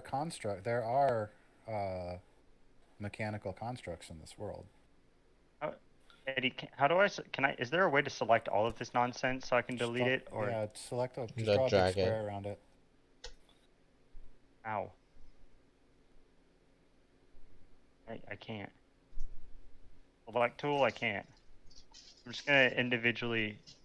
Oh, thank you to whoever's helping. All right, it's gone. Anyways, antic over. Well, I'll figure it out so that's not absurd. But I definitely think that we shouldn't make the entire thing only wood. It's definitely gonna have metal in. Oh yeah. Like it's Yeah, gonna have the metal metal. rings around the wheels so they don't get damaged as easy. Heck, add the metal studs to the to the outside of the wheels, so that way it increases run over damage. Yes. Metal studs. Yeah, for those icy terrains or icy tundras that we cross, metal studs is definitely preferred on the wheels. We have spare wheel rings that go around the edge of the wheel to add sturdiness to it. We have spares. We have the snow tires, which is the studs, the studded ones. You always need your snow tires. Don't leave home without your chains. But yeah, we'll definitely have a thing. I'll come up with see what's okay with Eddie. I wonder what happened if we traded out the horses for bulls. Argus would probably look at you weird. We hire free minotaurs to pull our wagon. I don't know. I was just thinking just charging factor. We hire free minotaurs to pull our wagon. Hey, at least they can fight back. I mean, if they're free and choosing to be beasts of burden for a living, then I guess that's their freedom. Also, Eddie's rolling a ton of dice, and that's scaring me. Eddie always rolls dice. Oh, you just and noticed? it never makes any sense.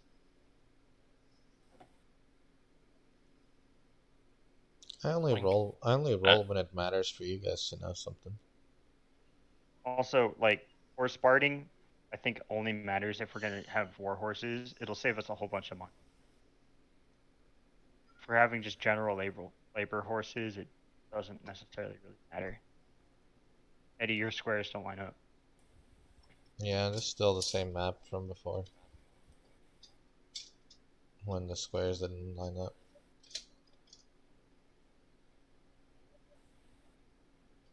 All right, so are we picking marching formation or something? Yeah. You need to know because you guys see something across the bridge.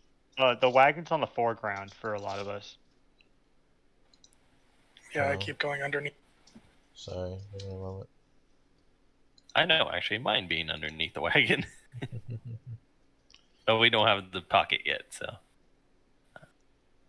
Oop, cancel. I'd probably be hanging out in the back, probably. Yeah. Like, ready to kind of just hop off and... I'm not standing in front of the wagon. Even I if would have been Martellus walking isn't pulling the wagon. alongside, but This is too narrow to walk alongside here, so I would have moved out to the front. I would too. Unfortunately, I was standing at a flank with the wagon, but if this is our narrow formation. Also, you guys can hold at, what is it, Control or is it Alt? You hold Alt to go within or in between the squares. If you guys want to be in the middle of the cart, or not bound to the bounding boxes. There we go. All right. So what you guys see ahead of you is a person being held up by these very wet people, humanoids. They don't look like Tritons. They look like really ugly Tritons. And one of them. They don't look like Tritons. They're just really ugly Tritons. Yeah. They don't look like regular Tritons, is what I'm trying to say. It's like if you got, they're like the Githyanki of elves. They're like how Githyanki are to elves. That's what they are to Tritons. Okay. And one of them is holding a rod, and he aims it at a person, and the person collapses. Their flesh and everything on them disappears, and they collapse into a pile of bones. The other one turns to you guys and makes a noise in a language that only those who speak Primal understand. Primordial? Okay. Primordial. And what does he say? He says, more for the slaughter, more for the bone god. Oh no. Nope, I don't think so. Blood for the blood god? I'm all about this shit. Bone for the bone god. As soon as I saw the person get disintegrated, I used Rite of the Serpent on my crossbow. I'm gonna Zephyr Strike immediately. I can get across this fucking bridge without getting ran over. Let's Yeah, I'd say once Argos and all them get across, just Gary charge right through with horses. Don't, please, God, no. Not again. Yes, please. This is a little bit of PTSD for Xeon, but yes, Gary. Do it right this time. You've learned from the best. Fucking Don't worry. Oh god. I was knocked off the bridge last time and fell in the water. Granted, I'm the best person for that to happen to in the group, but it doesn't mean I should be the person that happens to in the group. I had to move myself. It wasn't letting me select from where I was. I'm sorry. Ooh, good roll this time. I get a +4 now. I have a +10. I get advantage, and I'm still going last. Oh no, I'm not going completely last. Alright, let's take a look at these assholes.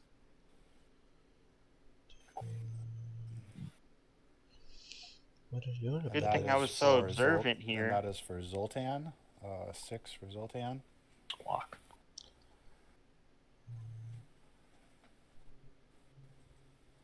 Oh, I'll get Zoltan out in a moment. Give me a moment. Yeah, you don't really have to put him on the field. We can just remember where he is. That's fine. I don't mind putting him out. It's not a big deal. Cool.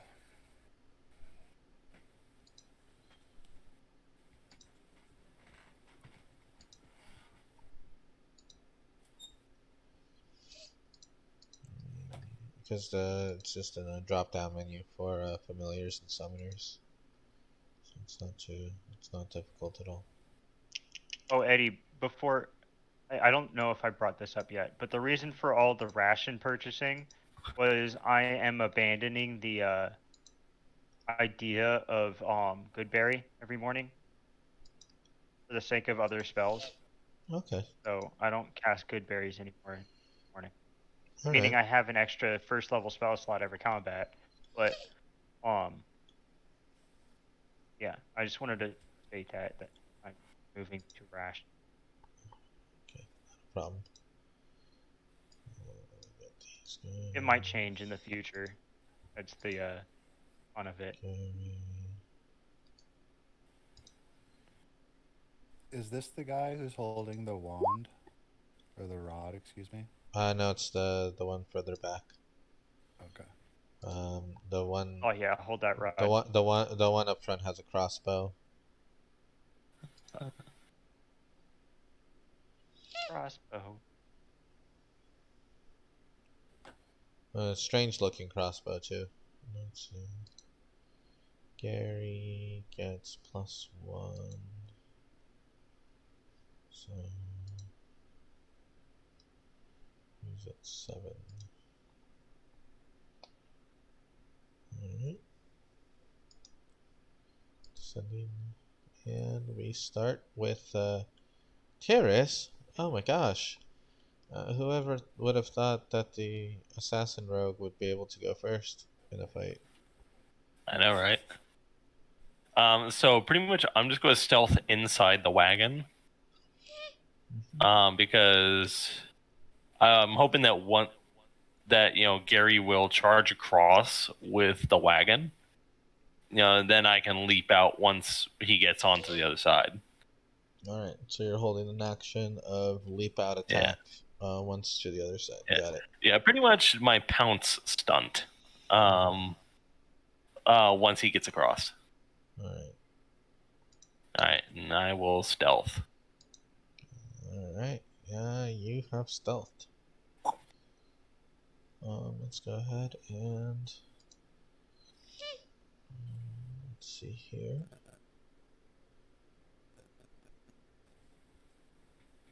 The pile of bones starts floating across towards you guys, and let's see. And from it, a little ghostly skeletal hand flies out and does a.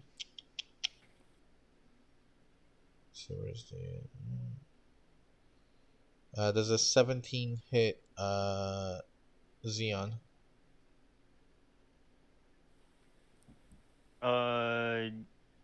Yes. Alright, the hand flies up and grabs you. And you take 8 points of necrotic damage. Damn. And until it's the bone thing's turn again, you cannot gain life. Okay. Hit points. Alright, Xeon, your turn.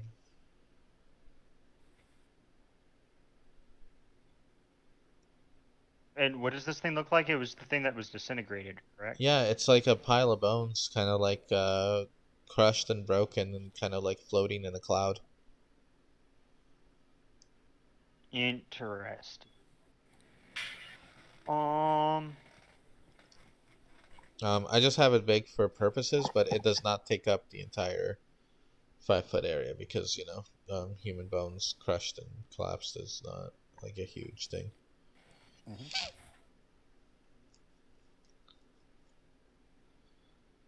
Okay.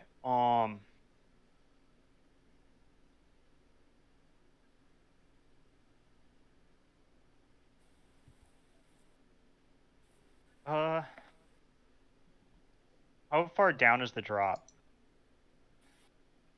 I believe that it was 10, 20, 20 feet. 20 feet. And how deep does it look? 10, 20 to 25 feet. It's pretty deep. Water. Yeah, it's Okay. pretty deep. I can't really see the bottom. Yeah, exactly. And it's not because it's murky or anything. It's just I can't see the bottom. Right. You run out of light enough to see that far deep into the water. Yeah, which puts it at what? At least 30 feet? Yeah, 30 Yeah. feet is usually the. Which means it's safe to jump into. Yeah. Assuming there isn't any protrusions or anything that I am miscalculating, which. I mean, there's a protrusion right here. Well, I mean, those protrusions tend to happen to come out of nowhere whenever you roll really bad too. So, Yeah. just keeping that out there. So I'm going to, or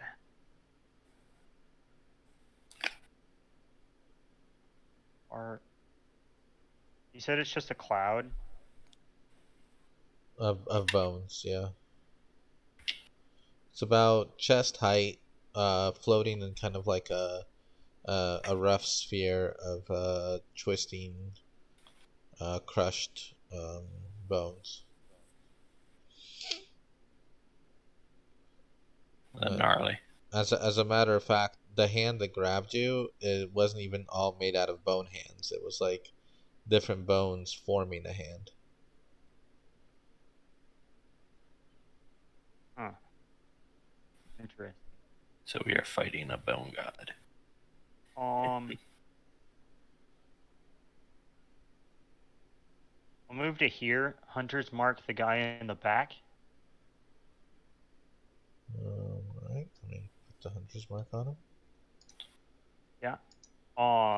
And I will notch my arrows.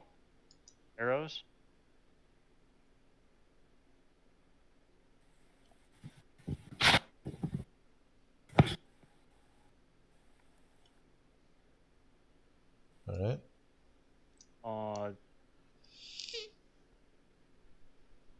Does a 28 hit? Yes. The guy that you thingied. Yeah, Hunter's marked. Yeah, the 28 does hit him. 13 plus Hunter's mark is a total of 18 damage. 18 damage. Alright. Mark that down. And then, does a 28 hit? Yes. Once again, the 28 does hit. Okay.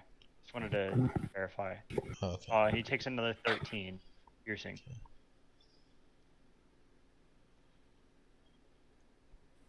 And then I will.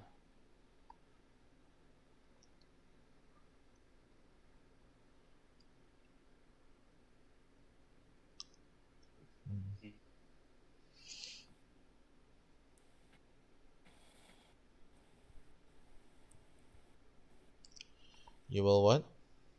I'm gonna move over to the cliff side, out over here in the back. Alright. Argos, your turn. Argos is as Jan goes running past him. Argos is going to wink at him, and then he is going to charge 30 feet forward. Alright. Which puts him there. I need to put my selector tool. So he's going to move into that square, and then a thunderous boom and a crash of lightning ensues as he thunderously steps as a bonus action. By bonus action, the spell directly in front of this guy, and then I am going to hit him with my one-handed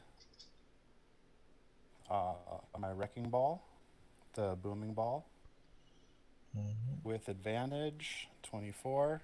So the thunderstep only deals damage when it's up to the things you're leaving behind, right? Not where you land. Yeah, not where I land. Okay.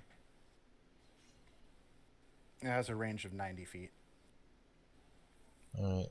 So you thunderstepped, and then you So that my bonus action was thunderstep. My primary action was booming ball.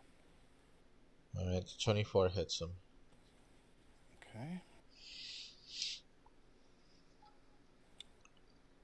For that much.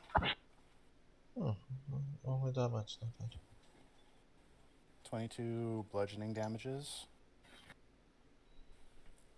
Well, including the extra bit of the thunder damage from the thing, right? Yeah. And then also an extra d6 from the damage that a bolt of lightning comes down from the sky and strikes him for Okay. 1 whole extra point of damage. And how does he look? Ugly. No, he's still breathing. So you do all this stuff on him, and you see the vibration kind of like undulate under his skin from the booming. Like setting up, and it's like echoing strangely inside him.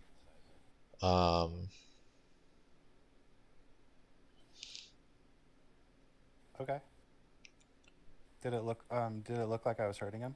You did look like you were hurting him, but he's Okay. it seems that his strange clothing took most of the damage. Okay. Your action surging? Okay. I did. I'm going to action surge on him. All right. I am going to...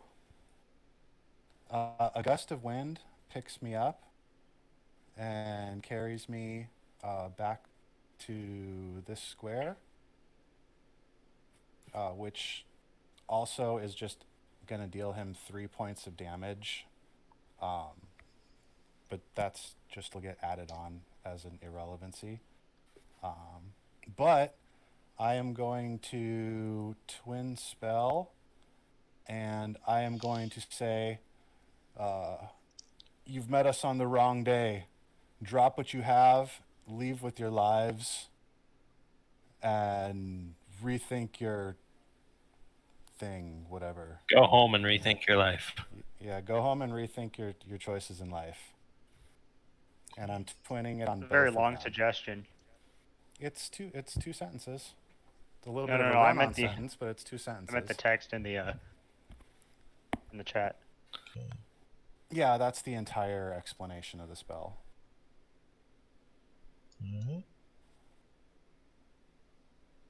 So, the spell suggestion. First activity, okay. 1, 2. Alright, okay.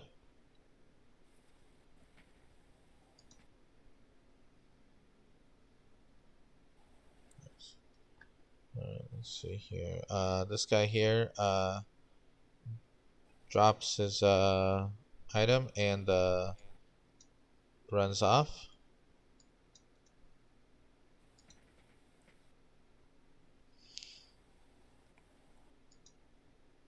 This guy here drops his item and double moves away and runs off. Tell your mothers it was the Rainbow Connection that sent you home. I thought that was supposed to be secret. Oh, yeah. Never mind. The concerned citizens is what sent you home. Thorn. The cloud of bones is still there, right? Yes. I'll try and hex Just run it over. with a action. I actually have one more thing that I can do, because I still had a bonus action and a movement. So I was going to run my 30 feet and then thunder step again while I was in range of You don't pile get of the bones. extra movement from the From You the move- action you- surge? you- I thought you- I got a whole. Oh, I get. That's right. I don't get it. yeah, you don't get a whole other movement. I don't get a whole turn. I get a whole action. Yeah. Yeah. Alright, so you're hexing I it? knew that. I was just overly eager. Yeah. What are you hexing on it? We'll go ahead and say charisma, I guess. It doesn't really matter. Okay. And then I'll shoot it with my Eldritch Blast. Alright, go for it. 1 hit, 2 hit. and then extra 2d6.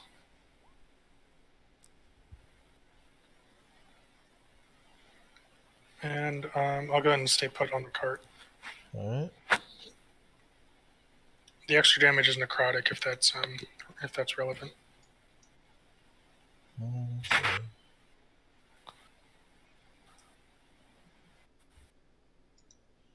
It is.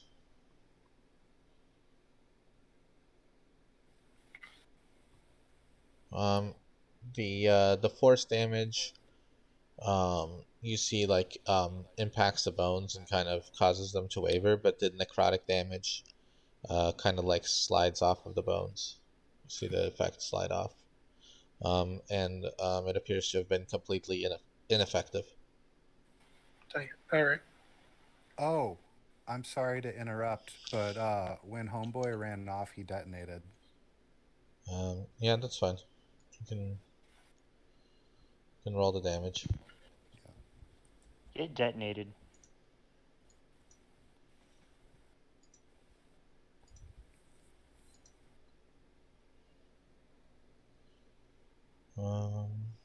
Does that break suggestion?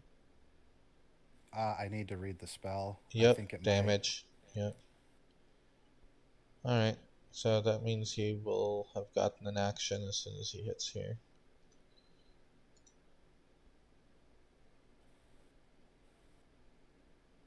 Alright, let me go back and do that then. I forgot about it. Ignore this hex. I'm just going to test the macro. Okay, no problem. Yeah, I just for the sake of like honesty, you know. It's fine. I just remembered that he ran away, and I'm like, oh fuck. Well, that's what happened. Alright. In that case, he turns around. Picks up his thing and let's see.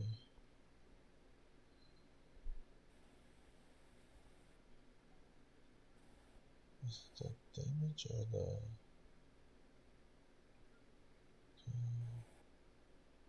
So, in any case, okay. that being the case, I can. I'm sorry to do that. I can rewind. With my action surge, I still had a bonus action.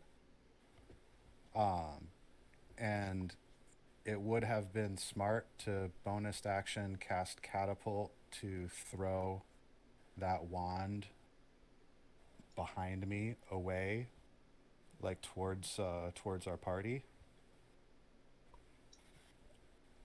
All right, that's fine. In that case, he runs up to you then.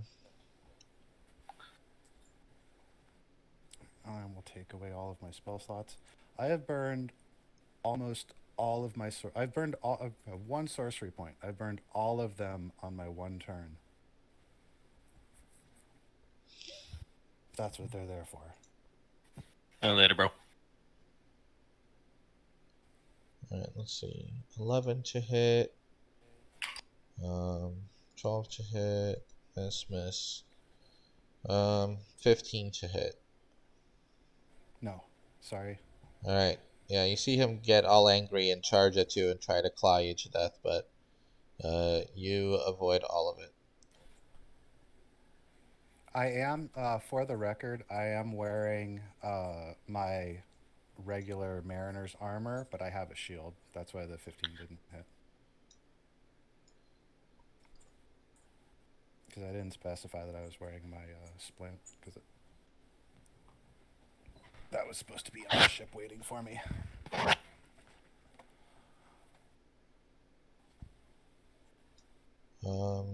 Gary moves you guys over here. So at this point, my pounce would go off. Yep. Oh, thank God. But I need to roll some bones here. Give me a moment. 1, 2, 3, 4. And that's why you get off the bridge, guys. 5, 6.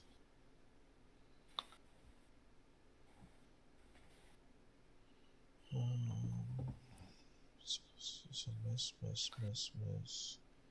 One hit.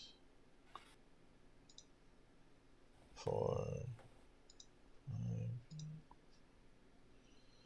All right. Yes. Now your pounce goes off. Alright, so I'm assuming it would be against the bones, since that'd be the first target. Yeah. Alright. So, then as per my stunt, pretty much provides primary and secondary attacks, plus 1d8 damage, plus 1d3, or plus 3 to the attack. Yep. Alright, so attack with the Gladius. 16 does not strike the floating cloud correctly. Okay. Oh no, you As a have it. second- No wait, no, you have advantage. You have advantage. 26 is. Alright. So, and then we'll resolve that.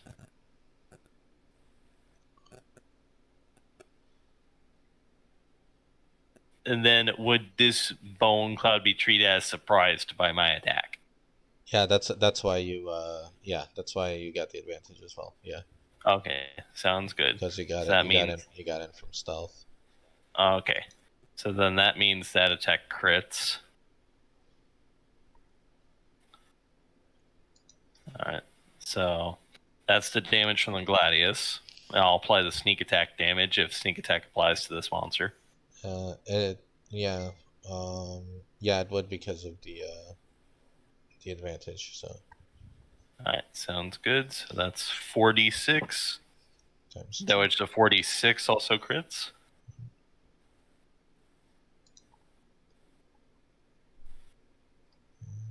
And then my short sword attack. That which crits. All right. That's the crit damage already on. Well, if you roll a crit. Okay, automatically factored in the crit. Oh, I see. My bad. Not a problem. Okay. And then because I crit with my main weapon, I get another short sword attack. Mm-hmm. Yes. The 19 hits.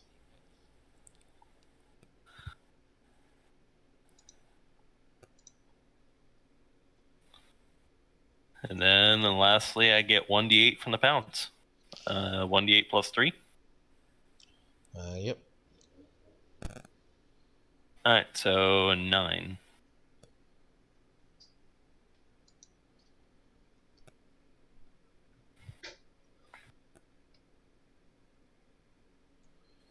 All right. From the cart, you jump out, and your whir of short sword and gladius disperse the cloud of bones from the air to the point where it's even smaller than it was before. The bone fragments falling between the bridges, between the bridge planks into the water below. And even though I'm using the terminology, it does not mean that it is actually involved. The creature is bloodied. Alright, sounds good. Similarly to the hunter's marked creature, when the booming blade detonated, it started bleeding from its ears a bit. That is blood, though. Finally, one of your monsters bleeds. And then here's the funny thing. Terrace, it's your turn. Exactly. So, time to attack again. And because I have the blessing of Kuranos, because I have the temporary HP, I have advantage. You do? Is that an aura around you, or just? No, actually, it's if you participate in the meditation with me in the morning, and you get temporary hit points, or if you gain temporary hit points by any other means, then Kuranos will bless you with advantage. That's the thing. Leader Yep. 2 feet. Which In It's fact, called Leader 2, but I just shortened it to that because yeah, sweet. I believe that there might actually be a proviso in there. One moment.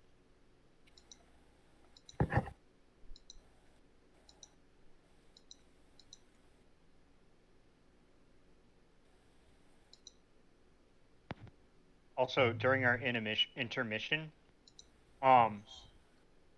the Greek Dark Ages existed from the 12th to 9th century, while the medieval period existed from the 5th to 15th century. So, medieval times was technically during the same period as this Greek era that we're in. So technically, we could, medieval time actually lasted longer, but we could technically have medieval war wagons in this time period if Eddie so allowed it. And if so, a medieval war wagon is pretty well done. We'd have to talk more about it. So very, very, very, very, very clearly on the Inspire tactics, the ally has to be able to see you, and have temporary hit points to attack with advantage. You're on the other side of the card. You, on the other hand, as long as you have temporary hit points, you always attack with advantage. Very good. So anyways, more war wagon talk later. Yeah. So because of the positioning, you do not get advantage from that. All right. So I'll just go ahead and lash out with the Gladius. 24 hits. Uh-huh.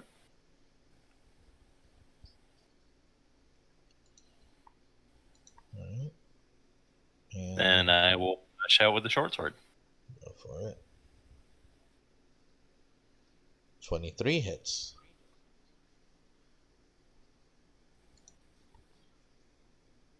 Alright. And I'd say that would be my turn. Alright. It's now Boney McBone's Face's turn. And let's see here.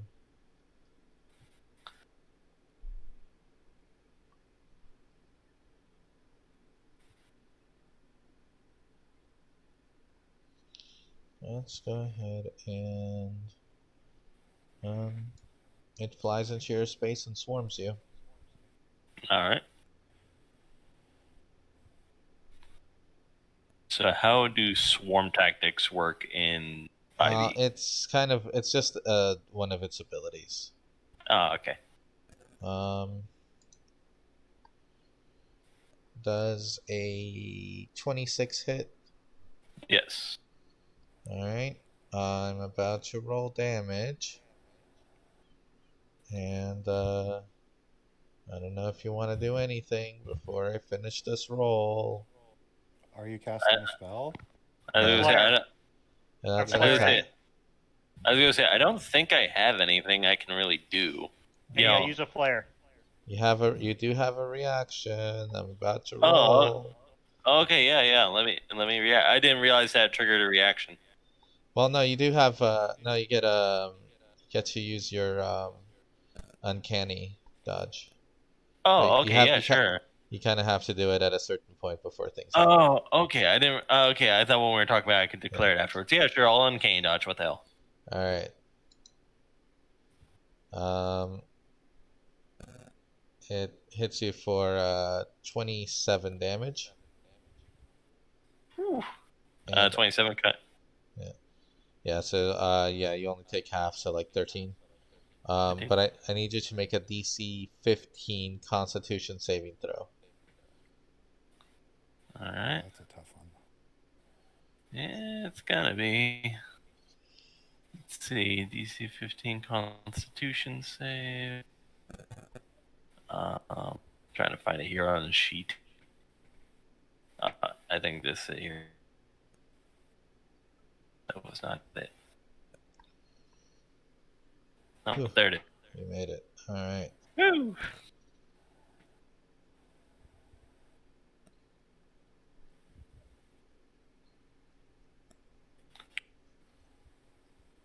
All right.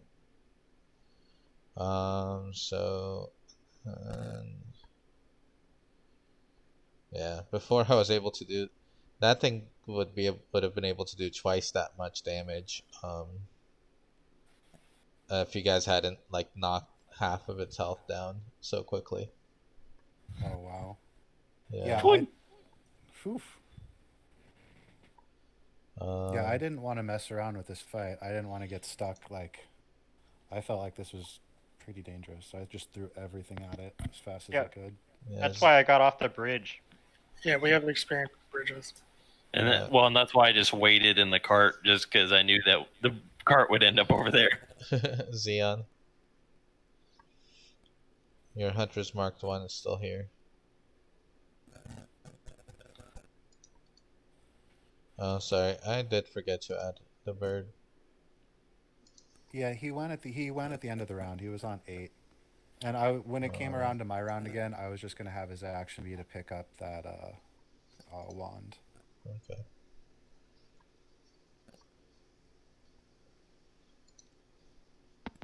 I'm gonna mark the bones thing my prey. All right. And I'm gonna use the advantage. Or I guess I choose that after I shoot. Or I don't know how it works. No, you just have advantage. Didn't really need it. 19 does hit. Because I use the advantage, I get the extra D8 from Zephyr Strike. Right. Planar Warrior. 8. Oh, that sucks. That's 29 force damage. How the hell do you guys manage to do this every time? Leave him. Yeah. He was at 30 hit points. Just lucky. There's one little fragment of like bone still like hovering around. Does a 29 hit? Yes. It does. It's a crit. Yeah, you snipe the last bone fragment from the air, just as it was like leaving the range where it would be dangerous to shoot without hitting Terrace, and you just see the bone fragment go phew, off in the distance. Those arrows are both gone. There's too much obstructions to pierce, right? On the crit. Yeah. I mean, actually, yeah, because it would end up hitting Argos first. Goddamn bull is standing in the way. Okay, I'll let the bull take the next 12 damage. No, I'm just kidding. I'm not doing that.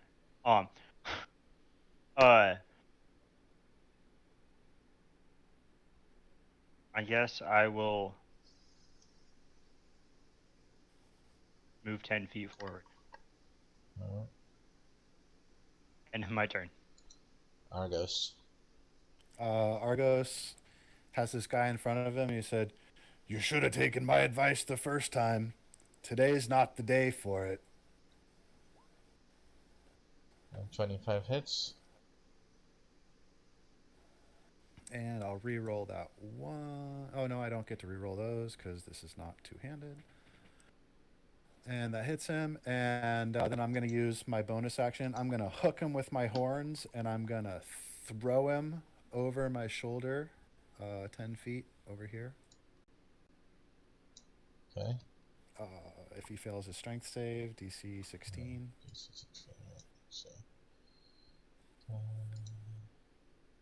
No, you go to hook him, and he slips in between your horns. Okay. And you feel like this weird slimy sensation on your horn tips. Ugh, gross. I'm going to have Gary lick that off for me. Oh, wait, what's Xeon doing right now? Let's go find out. Then I'll go ahead and I'll back off. I'm just going to back off 10 feet. Lure him. Come and get me, fish man. Come over here. Alright, he does take a swipe at you. Does a 22 hit? Sure. I didn't say I was gonna shield. Yeah. All right.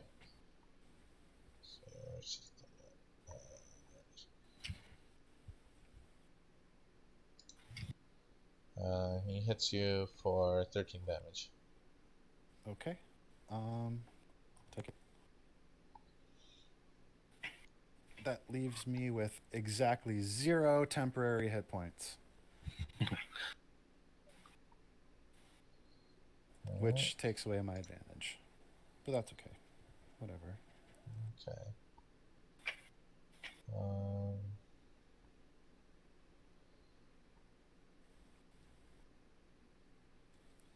Let's see here. He bends down and picks up some dirt. And rubs it on his flesh before tossing it into the air. And the dirt flies up really high at an extreme speed. And then as it goes higher and higher, it transforms into giant hailstones that begin falling back down in a 20-foot radius. And they continue to do so unabated. Did you just conjure volley with rocks? No. It's a 4th level spell. I counterspelled it. You So rolled. I have to roll for it. You rolled a 9. Is that set up for that? Yeah, it rolled a it d20 is plus set up 4. for it. It did indeed, and I failed. Did not work. So let me get the ruler. Let's see. I don't remember programming that. I wonder if it did it by itself. If you drag and drop from the compendium or whatever it's called, it does it automatically for you. All right. So And this is if the spell's an attack, it also gives you an attack option for it. yeah. So Argos, Gary, Terrace, Thorn, and this will actually, and the horses are all going to have to give a let's see. Do I hear a reflex save? DC 12 dexterity saving throw.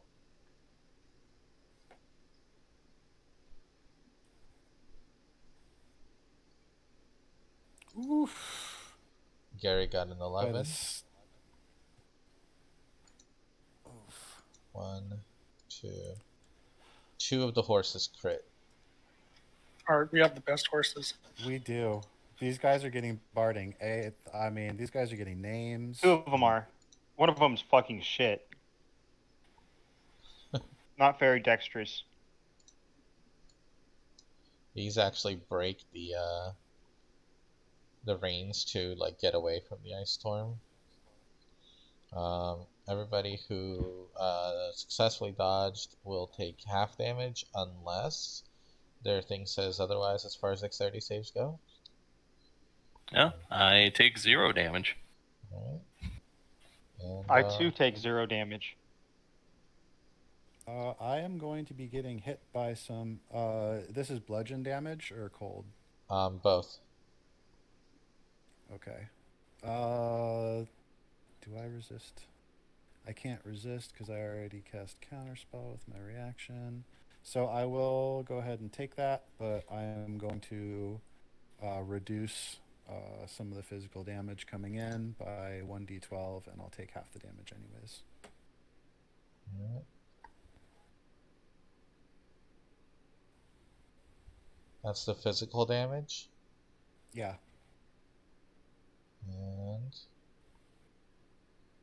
And it's reduced by 11, 12, 13. The physical damage actually is 16 because it's a +4. And then Okay. the cold damage is also going to add +4, which will be 15 cold. Okay, so I take half of 15 cold, and then 3 more, so 18 total damage. Okay.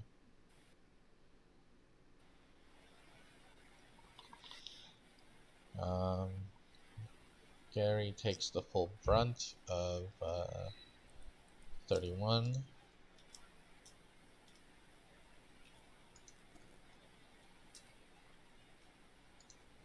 Leaving him at 6 hit points. Well, how much was the bonus temporary hit points? 13. 13. Okay, leaving him at 19 hit points.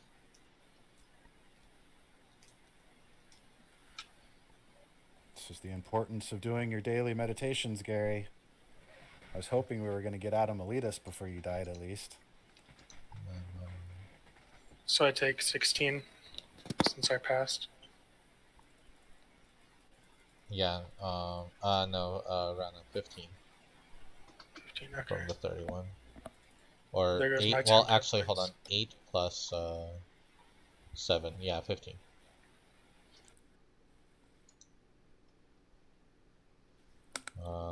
And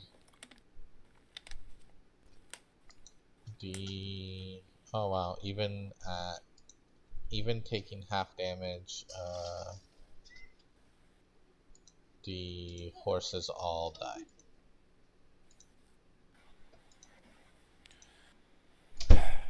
Oh, there goes the cart. Looks like we're all pushing. Oh, I can do it. And then finally, he runs off 30 feet. And detonates. Yep, go ahead. Roll the damage for me.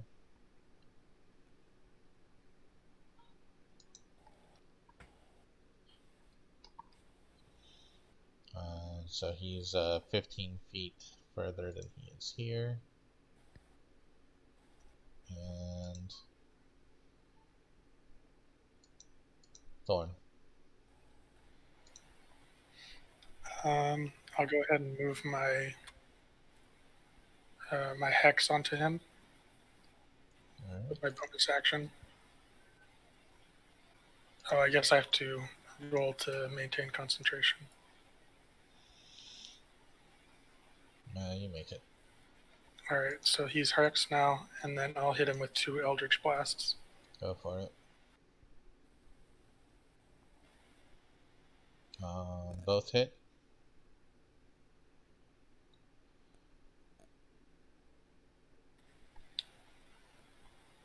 Huh. Okay. And that's my turn.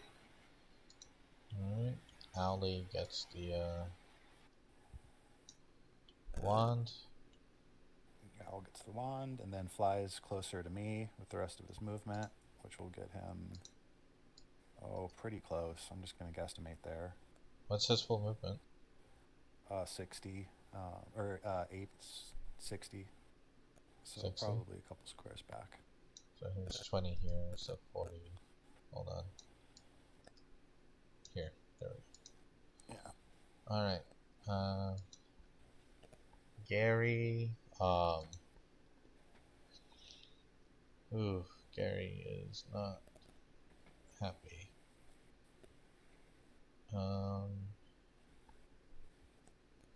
Gary needs to take care of himself. Yeah. Gary is going to, Walk it off, Gary.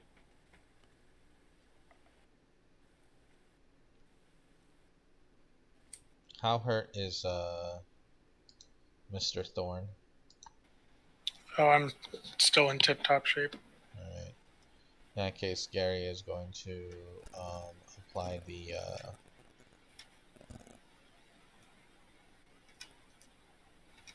let's see, where is it? Stay alive, Gary. Oh, there it is. The God, he spent a lot of time working on you. He's going to apply his instant potion to himself using 1 here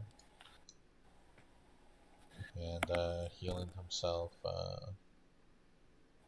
1d6 plus 2d8. Or no, plus a d8. So heals himself 9. So how much HP is he at? That puts him at 27 out of 37. Okay, so he's not bad now. Yeah. Gary, Yeah, the temporary hit points were actually pretty bad, so we're actually really clutch. Terrace, and then he's going to, yeah, that's his action. Run away. Terrace. All right. So you kind of get to, I can get to here. So this guy is actually 15 feet further ahead. Oh, okay. Yeah. But okay, well that works. So I could get to here, and I'm going to throw a dagger at him. Go for it. Since I have my bandolier, I can just pull it and throw. All right.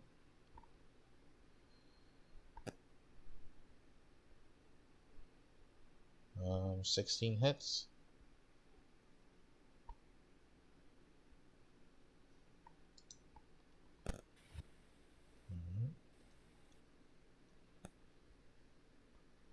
And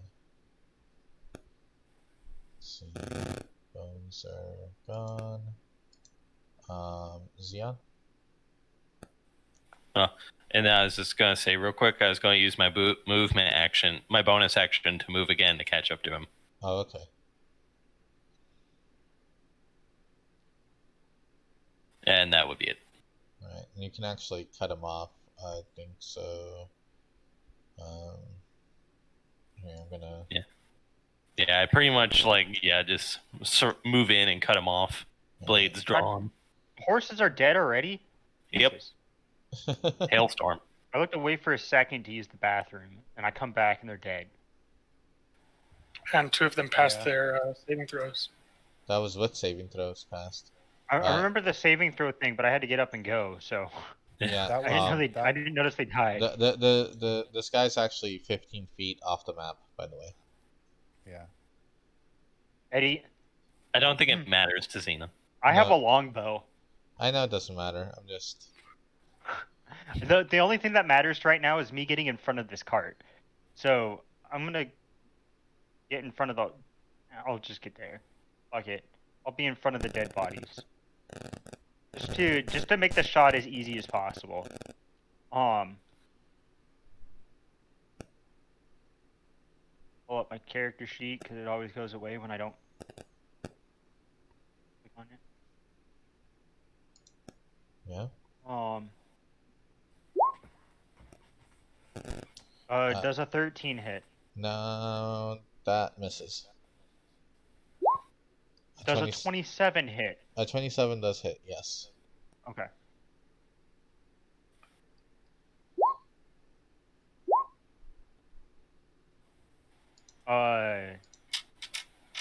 That's 11? Alright. Don't you have advantage from the temp hit points? Nope. Nope. He doesn't like to meditate. He refuses to on principle. And I'm just as stubborn about breaking what I said I was going to do. Alright. Argus? Argos is going to point his finger at the fishy guy.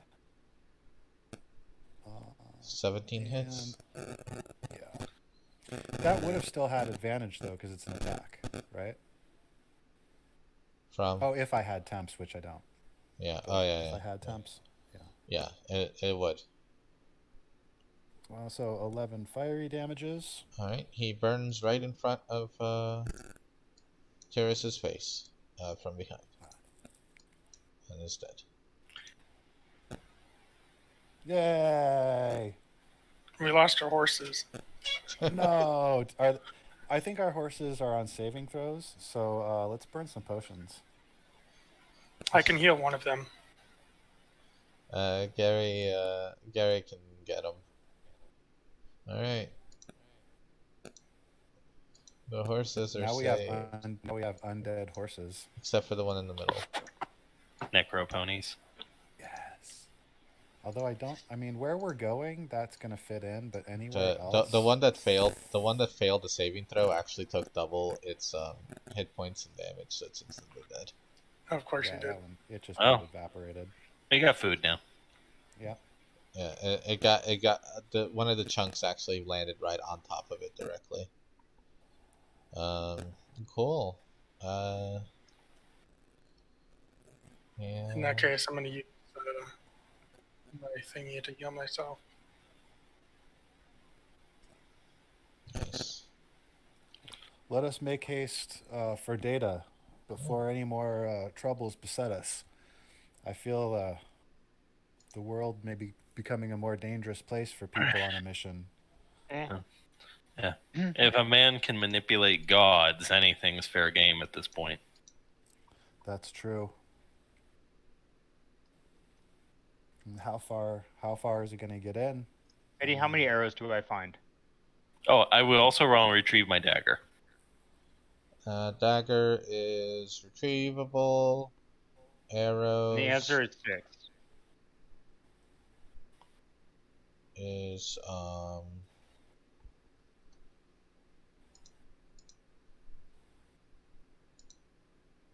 2 arrows. Better than nothing. I'm going to keep my crossbow at the ready so I don't lose my right until... Oh yeah, Thorn. Why don't you take a look at that strange-looking crossbow that that kind gentleman was kind enough to drop before he decided to rethink his life? Oh, he had a weird crossbow. I wonder if it's meant for and underwater. There's also this weird wand as well. If you guys Detect want to look magic. at that. And I then quickly put my crossbow away and Zoltan get ready comes and drops the wand into Thorn's hand. I'll go ahead and pull out my spell book and prepare an identify ritual. Alright. Let's see here. Alright. Okay.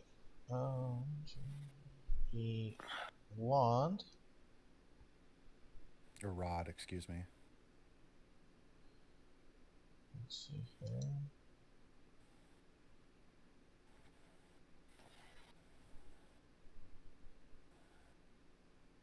Is it's filled with wild magic, and it's a wild magic wand.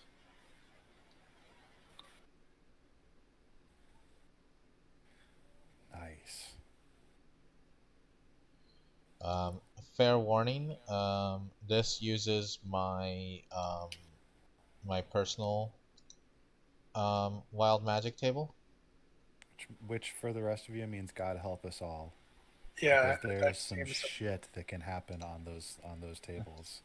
So in short, it just sounds like pocket money for the rest of us.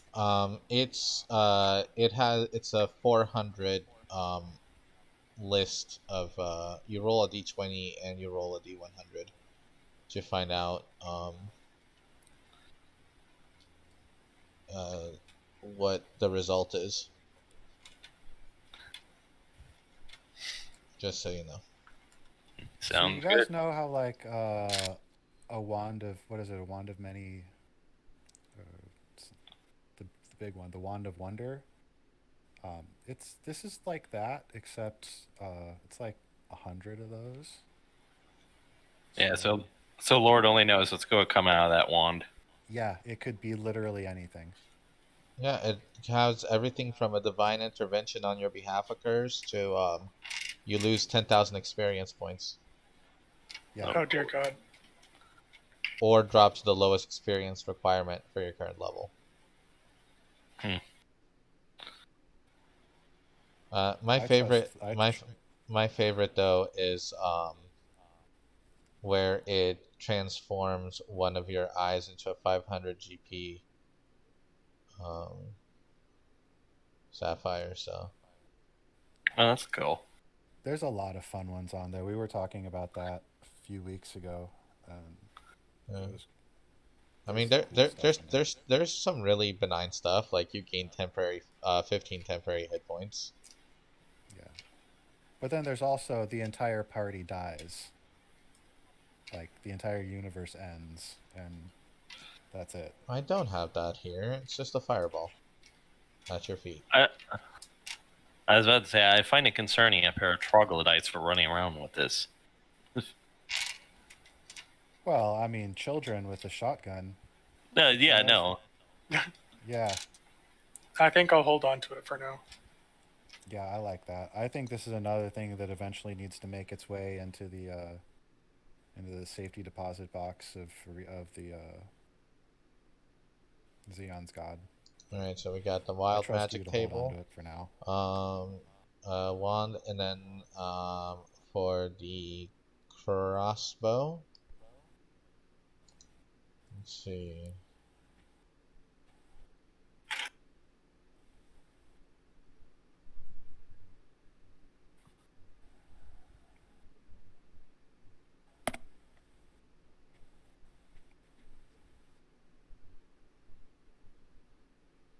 Let's see, this is kind of a complicated one.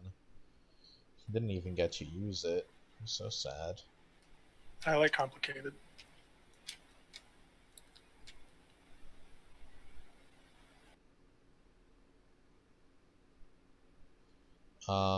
It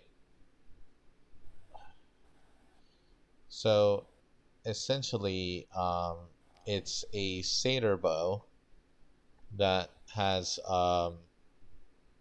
that whenever you put a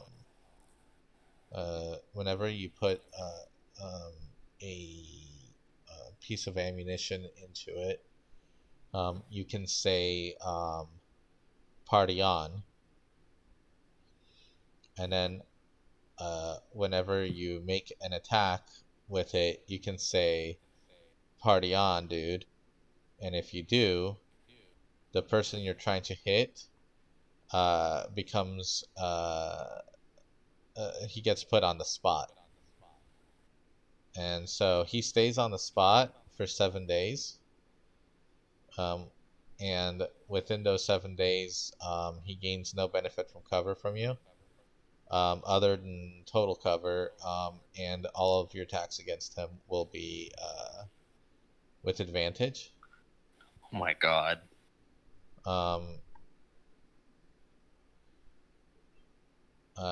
While that person is on the spot, though, you have disadvantage on attack rolls with all other weapons, and they're on the spot until they die, or the 7 days are up. What kind of crossbow? Huh? What kind of crossbow? The martial one.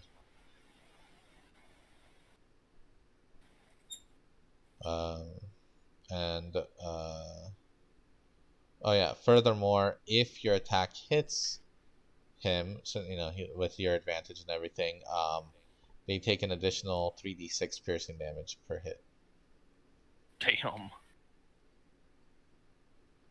Well, that's handy. You're gonna. I feel like someone needs to put Valerian on the spot. We couldn't find him. God, I wish I was proficient in crossbows now. That'd be the perfect thing for me. Yeah, I mean, we're gonna. except for Meta-wise, the disadvantage on all other weapons for like 7 days if they live. Not true. Yeah.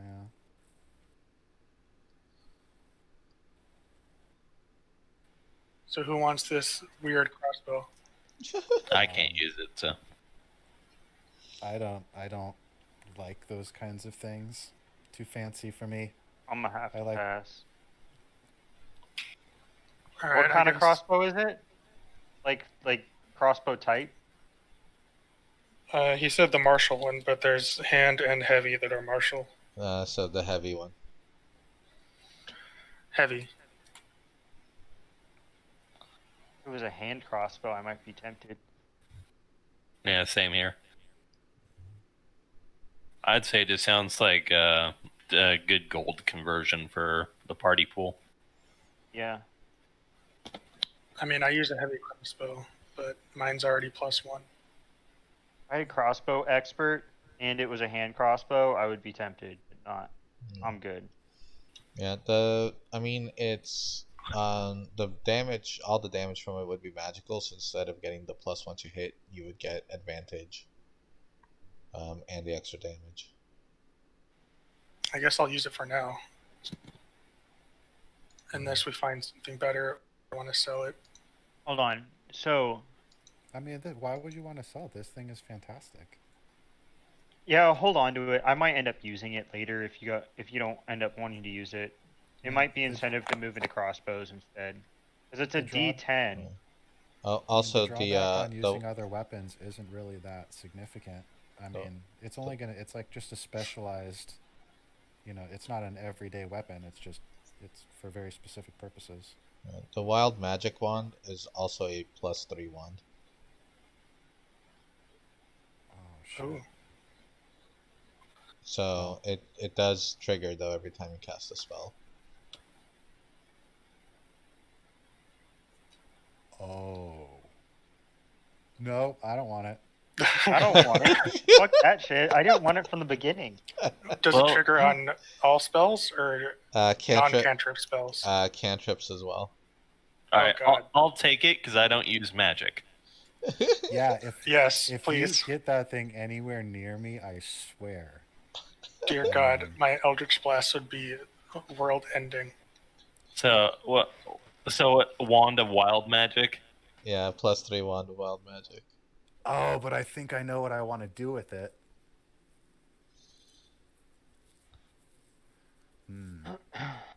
I really want to use the crossbow if I had crossbow expert.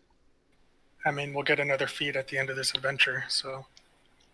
But I still don't have Warcaster yet. Well, speaking of adventure, let's adventure out. Let's adventure out. But we'll figure it out later. Navel gazing here and get on a boat and start sailing. I'll use the crossbow for now. What's it called? Oh, the party bow. Party bow. Party starter. Can you send me the specifics when you can? Yeah, it's by all technicalities, it's a satyr themed oath bow. Oh, okay.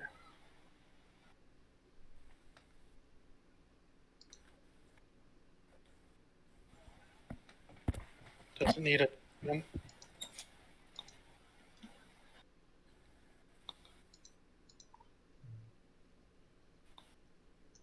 The big differences are the let's party on, and they are on the spot. Everything else should work exactly the same as an oath bow, which you can find in the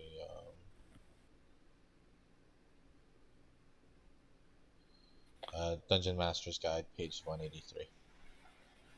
Yeah, I just found the page. Cool.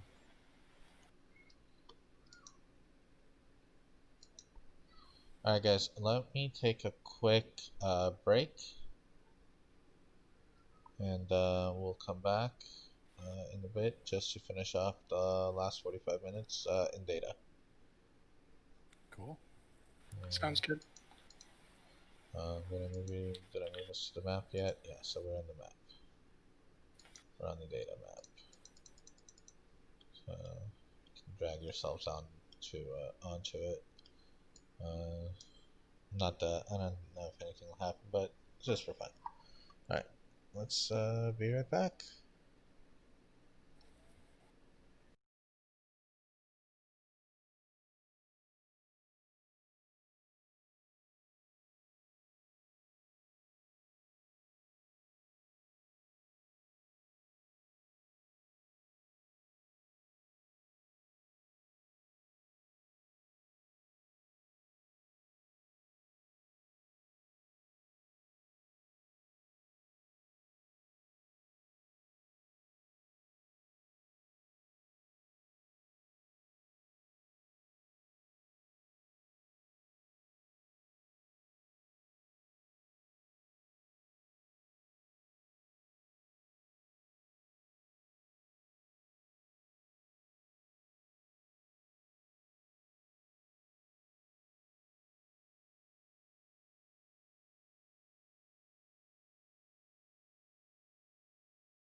He's been doing a ton of antics.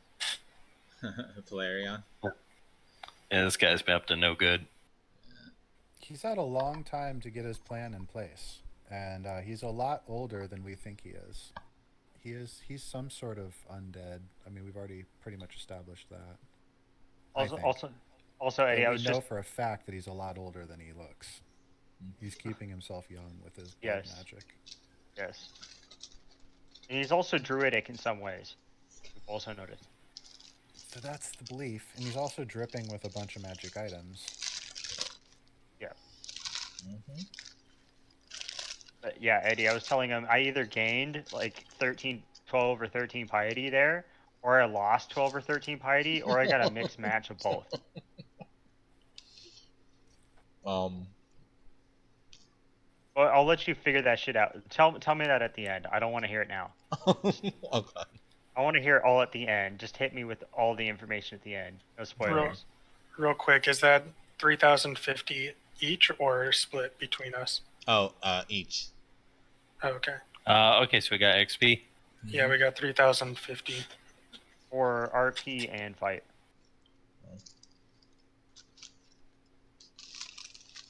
Why don't you get it out of the way?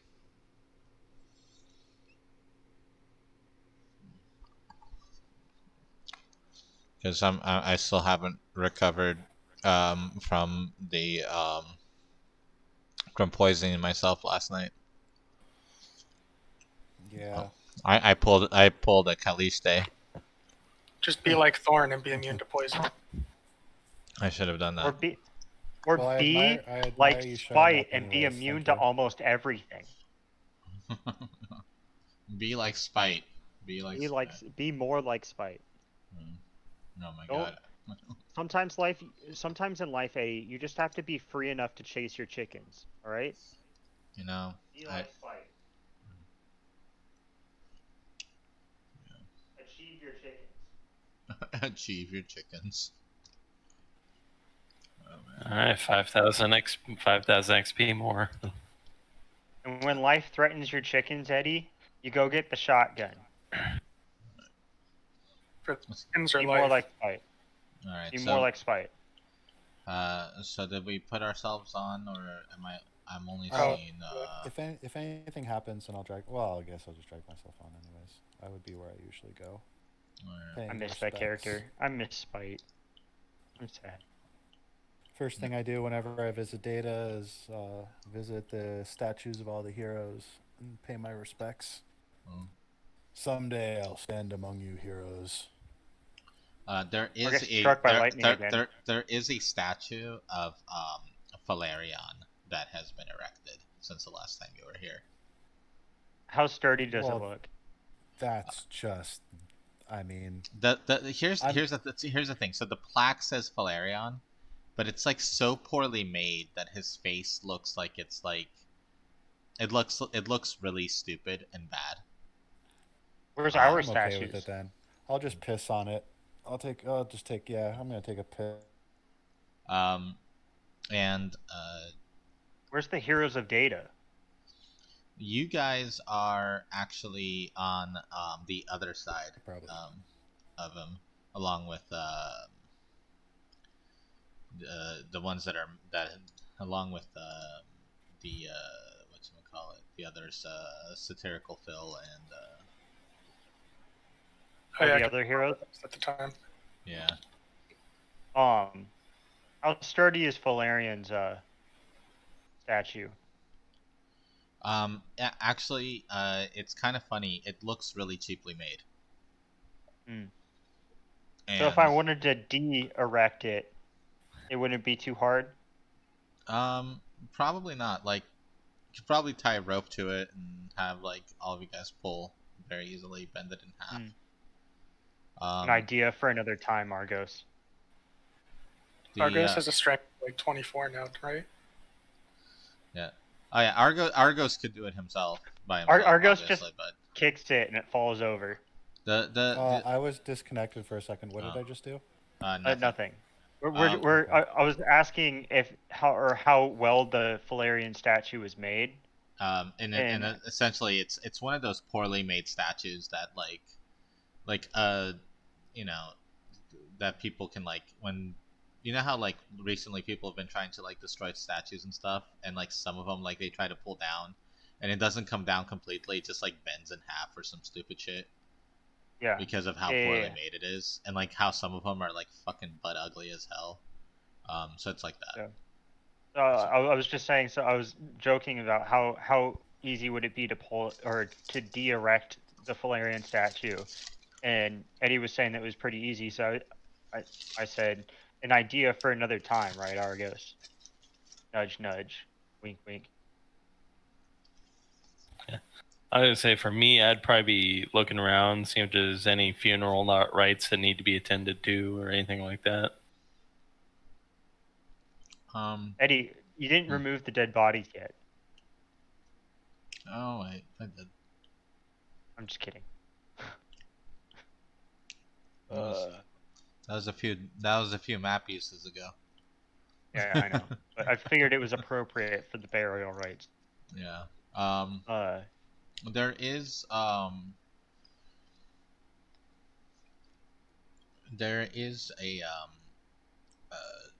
not directly here in the city center, but they do tell you about a bunch of men that were recovered from one of the spots in the ocean.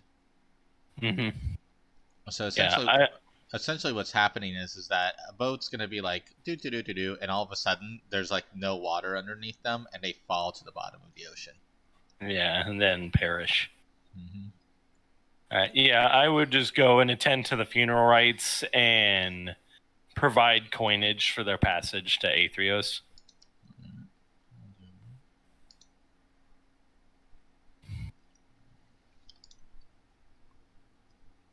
Alright, I think I might be back now. All right. Welcome back. So, how many men perished? It was a boat of like 15. 15? Yeah. So, but only one of them apparently didn't have any coin on them. Okay, so I'll sacrifice 2 gold. So that way he has coinage for passage. Alright. You know, and make sure all the proper burial rites are secured. And I'm sorry, who died?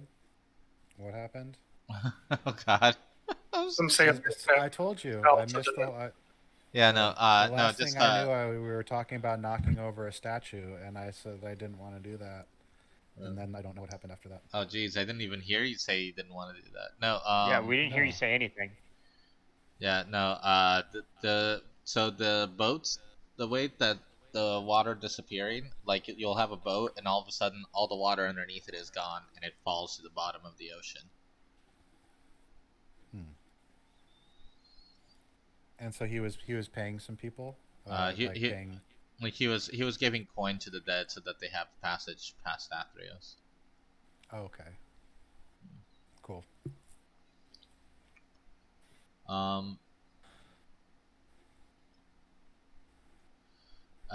Let me get some investigation rolls from everybody, just to see what you guys kind of like over here while you're doing stuff and whatnots. And remember with the sailing. I don't know if you're gonna apply it, but I should know the right people to ask. Eddie, does passive perception work? No, this is a different thing. Actively looking? Mm-hmm. Okay. I just want you to know my passive perception is 23, Eddie. Yeah, I know. Yeah, I know. And Argos, yeah, you get advantage on your roll. Yeah. Seems I like have advantage 20. Eddie? Yeah, I'll give you advantage because your perception is so high. Thanks. No problem. So we'll take the 16, but not 16, okay? Yep. No, the other one. No, the other one. All Can right. I get the one that? Can I take the one that I had a +4 to? Yeah, go for it. Yeah, but not the other one. Okay. Yeah. Get the one that rolled a 12 + 4, not the one that rolled 12 + 4. All right. This is what you guys get because in general, you guys you guys are kind of attuned. As a matter of fact, you guys are really attuned to like everything that's going on. So you guys like really get the scoop. All right. So details wise, let's see, where did you guys put yourselves out here yet? I didn't. I thought this was just an in transition I was gonna thing. do. I didn't put myself on the I map. was gonna do like some little RP things depending on where you guys were at Okay. when I give the thing. I guess I was over with Argos looking at the Yeah, statues. I don't have know. really no idea what I'm looking at, so I just kind of put my character somewhere. All right, sounds good.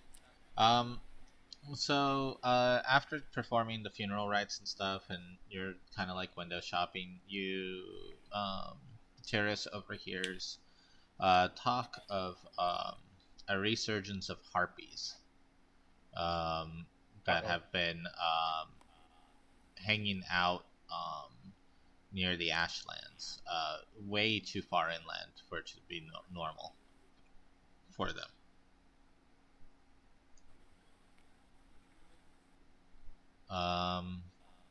Thorn, as you're checking out the statues, you know, you get the Valerian statue, you guys see the statues of you guys. You actually see the statue of yourself here. That's kind of weird because you were not. That's kind of weird on the sense that you are not you. You are you're because all the statues Valerian's is bronze, but all of the other statues are like marble and painted, and you are painted black and blue Instead of green and black. mm-hmm. Huh. Argos, as you go around looking at the statues and everything, and one of the sailors comes by to ask for safe passage in the water. You overhear him muttering and talking about how Thassa seems to be pissed off at Perforos for trying to horn in on some of her stuff, some of her access ways. Can I ask him where about he heard this news from? Yeah, he said that there was a ship full of minotaurs from Scophos that were out looking for for a lost island that had moved out in the Siren Sea, and they were talking about how Perforos has been talking with Mogus a lot, and he seems to be upset with Thassa and is trying to get more water for his to be able to power a device he's making. Son of a bitch. Well, if you know a lot about what's going on, here's a gold coin for your effort. Take care, and I will definitely I will bless him with the blessing of Kronos if he wants to. Oh yeah, he goes. Pray with me. Yeah, no, thank you. I appreciate it. And then Xeon, as you're looking at the water, your gaze kind of catches in the distance a person kind of like hiding, and it looks like he was looking at you. And he seems to have kind of like a starfield pattern around him, like a Nyx, like he seems to be Nyx-born. And then he drops down from the fence and runs away. Yeah, good luck. What direction can you just to the east. Gotcha. So he's on you said the fence, he's on top of the wall. He was like on top of the wall, kind of like peeking out, and then he kind of like noticed that you saw him from the reflection, and then he ducked down and ran off. So you lost sight of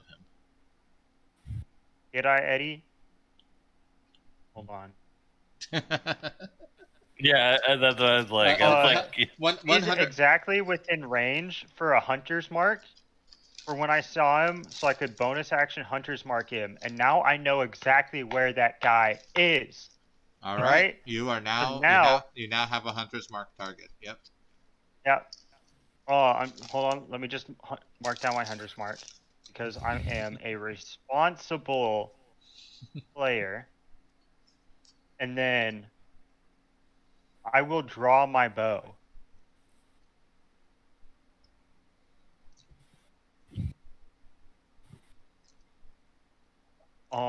Actually, do I want to shoot this guy? I would just chase him down. I was gonna shackle a fate him. Oh, Fate okay. shackle him. I was gonna pin him, try and pin him down. So I could catch up to him faster. Fuck it, I'll do it. That's pretty aggressive for someone we don't know who they are. You're Nick's born. I am also next born. You're right. It is pretty aggressive. I shouldn't do it. I wouldn't. I mean, Neon's Thorn's for it. character- If Thorn was there, he'd say go for Me it. as Andrew would want to fucking do it, but I don't think Xeon would do it. I think he's too neutral to want to do something that aggressive. So, I mean, I agree. I would chase if it were me, I would chase him down. But yeah, I'm gonna try and chase him down. I marked him, so I know where he is, and I have the ability to follow him. I'd do it unless you want me to count it out. All right. So I'm gonna go ahead and start chasing. Let's get a quick perception check from the three of you to see if you guys notice. Jesus, I don't see shit. This guy is faster than fucking. I don't have a Zephyr Strike going, so I don't have. Hey, look at that. Argos doesn't know shit. I told you I don't see. I don't fucking. And rolled Snake Eyes. That cat is gone. Argos is too busy with his eyes closed praying to Karanos. Like the sailor he was even talking to already got up and left. Tyrus and Thorn, you guys do pick up on something. Thorn, you just you hear a commotion, but by the time you look up, Xeon is already going over the wall. Tyrus, you noticed a bit earlier than that. All right, pretty much I would see Xenon moving, so I would begin moving. All right. Yeah, I'll do the same. And The question is, time can to you get keep up? Argos. The first I can do 90. That is true. You are a quick boy because you are a rogue. Well, I don't have because expedition retreat. I pretty much have 45 land speed, so if I double move, I should be able to hit 90. Oh, you can Your triple base move. speed is. Oh, I triple move. Yeah, you can triple move, so you can actually do 135. Your okay, base yeah. speed is 45. So- What the fuck?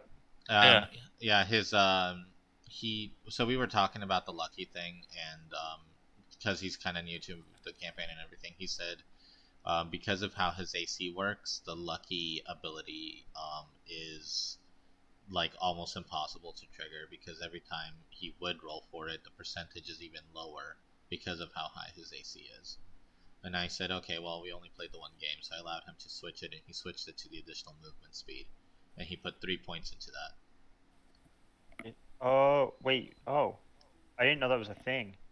It's because of his background. Oh, you gave backgrounds that give additional movement speed? No, his supernatural gift. My bad. Supernatural gift. Yeah, it's like Nice. shield and my accuracy.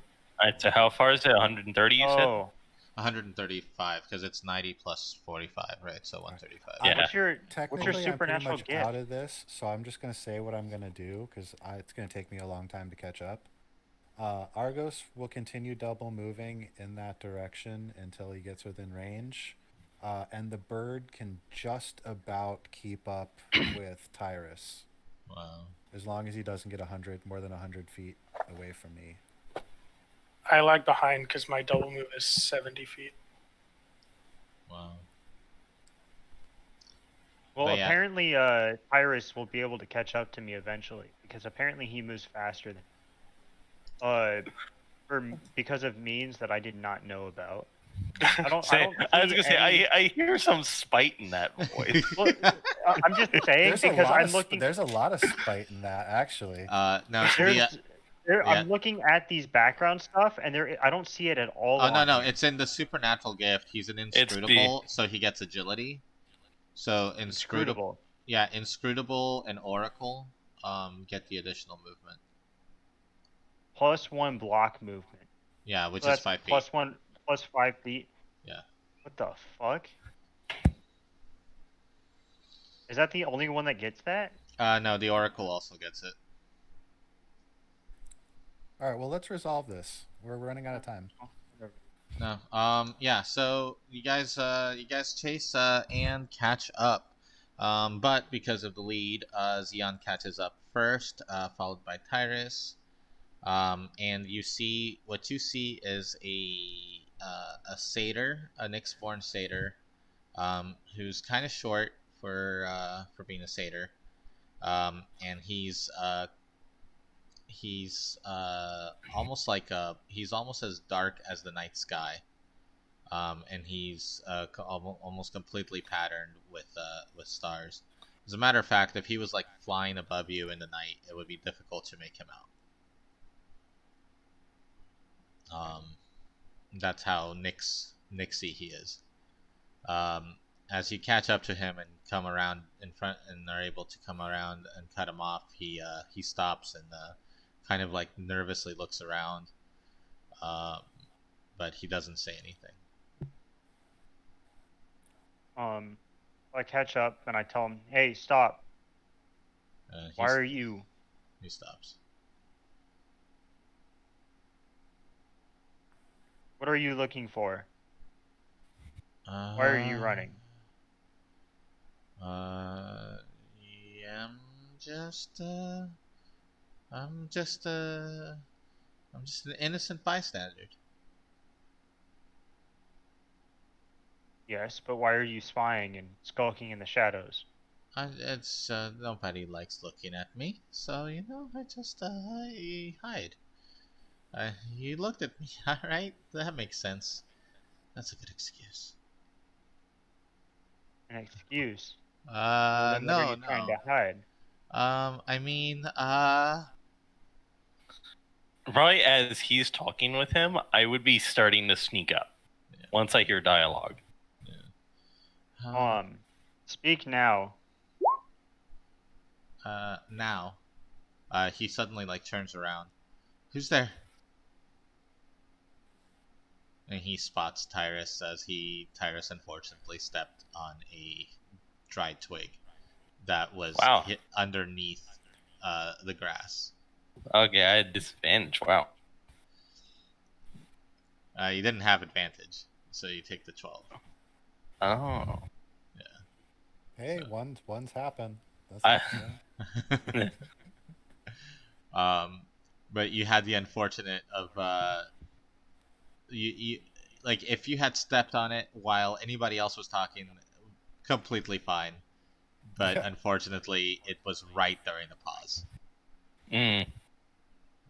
He goes, "Okay, look, I can explain everything as long as you don't hurt me at all. Or threaten me. No threatening." Oh, sorry, I was muted. Fuck. How much did I say while I was muted? Fuck. You said everything. You said everything while muted. Yeah. I didn't see, you guys didn't hear me say anything? A bird would be showing up. Nothing. Fucking Christ. Yeah. I would just disheartening. Yeah, the bird shows up right about now. Don't move. There's more on the way. Apparently, more on the way already showed up. Even though I had said that. speak now, or I said speak now, and you won't get hurt. You said, I'll talk to stop don't hurt threatening me. I'll just talk. And then I said, well, then as long as you don't resist, you won't get hurt. Okay, no resistance. Yeah, I pretty much just put my hands up and then put them behind my head. You know, little does he know that my bandolier on my back with my daggers is. He goes, okay, all right. Look, there's a powerful force trying to rearrange the pantheon of the gods, and you guys are I think we the lost only him. ones who knows It's just Kyle again. who knows what's going on. And I just wanted to distract you from the city while the harpies attack.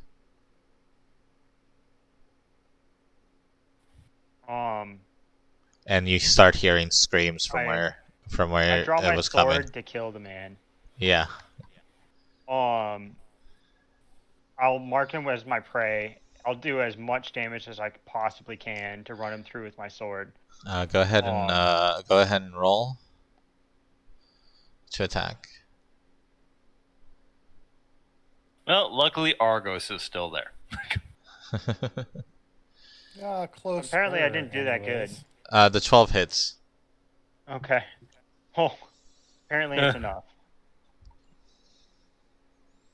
All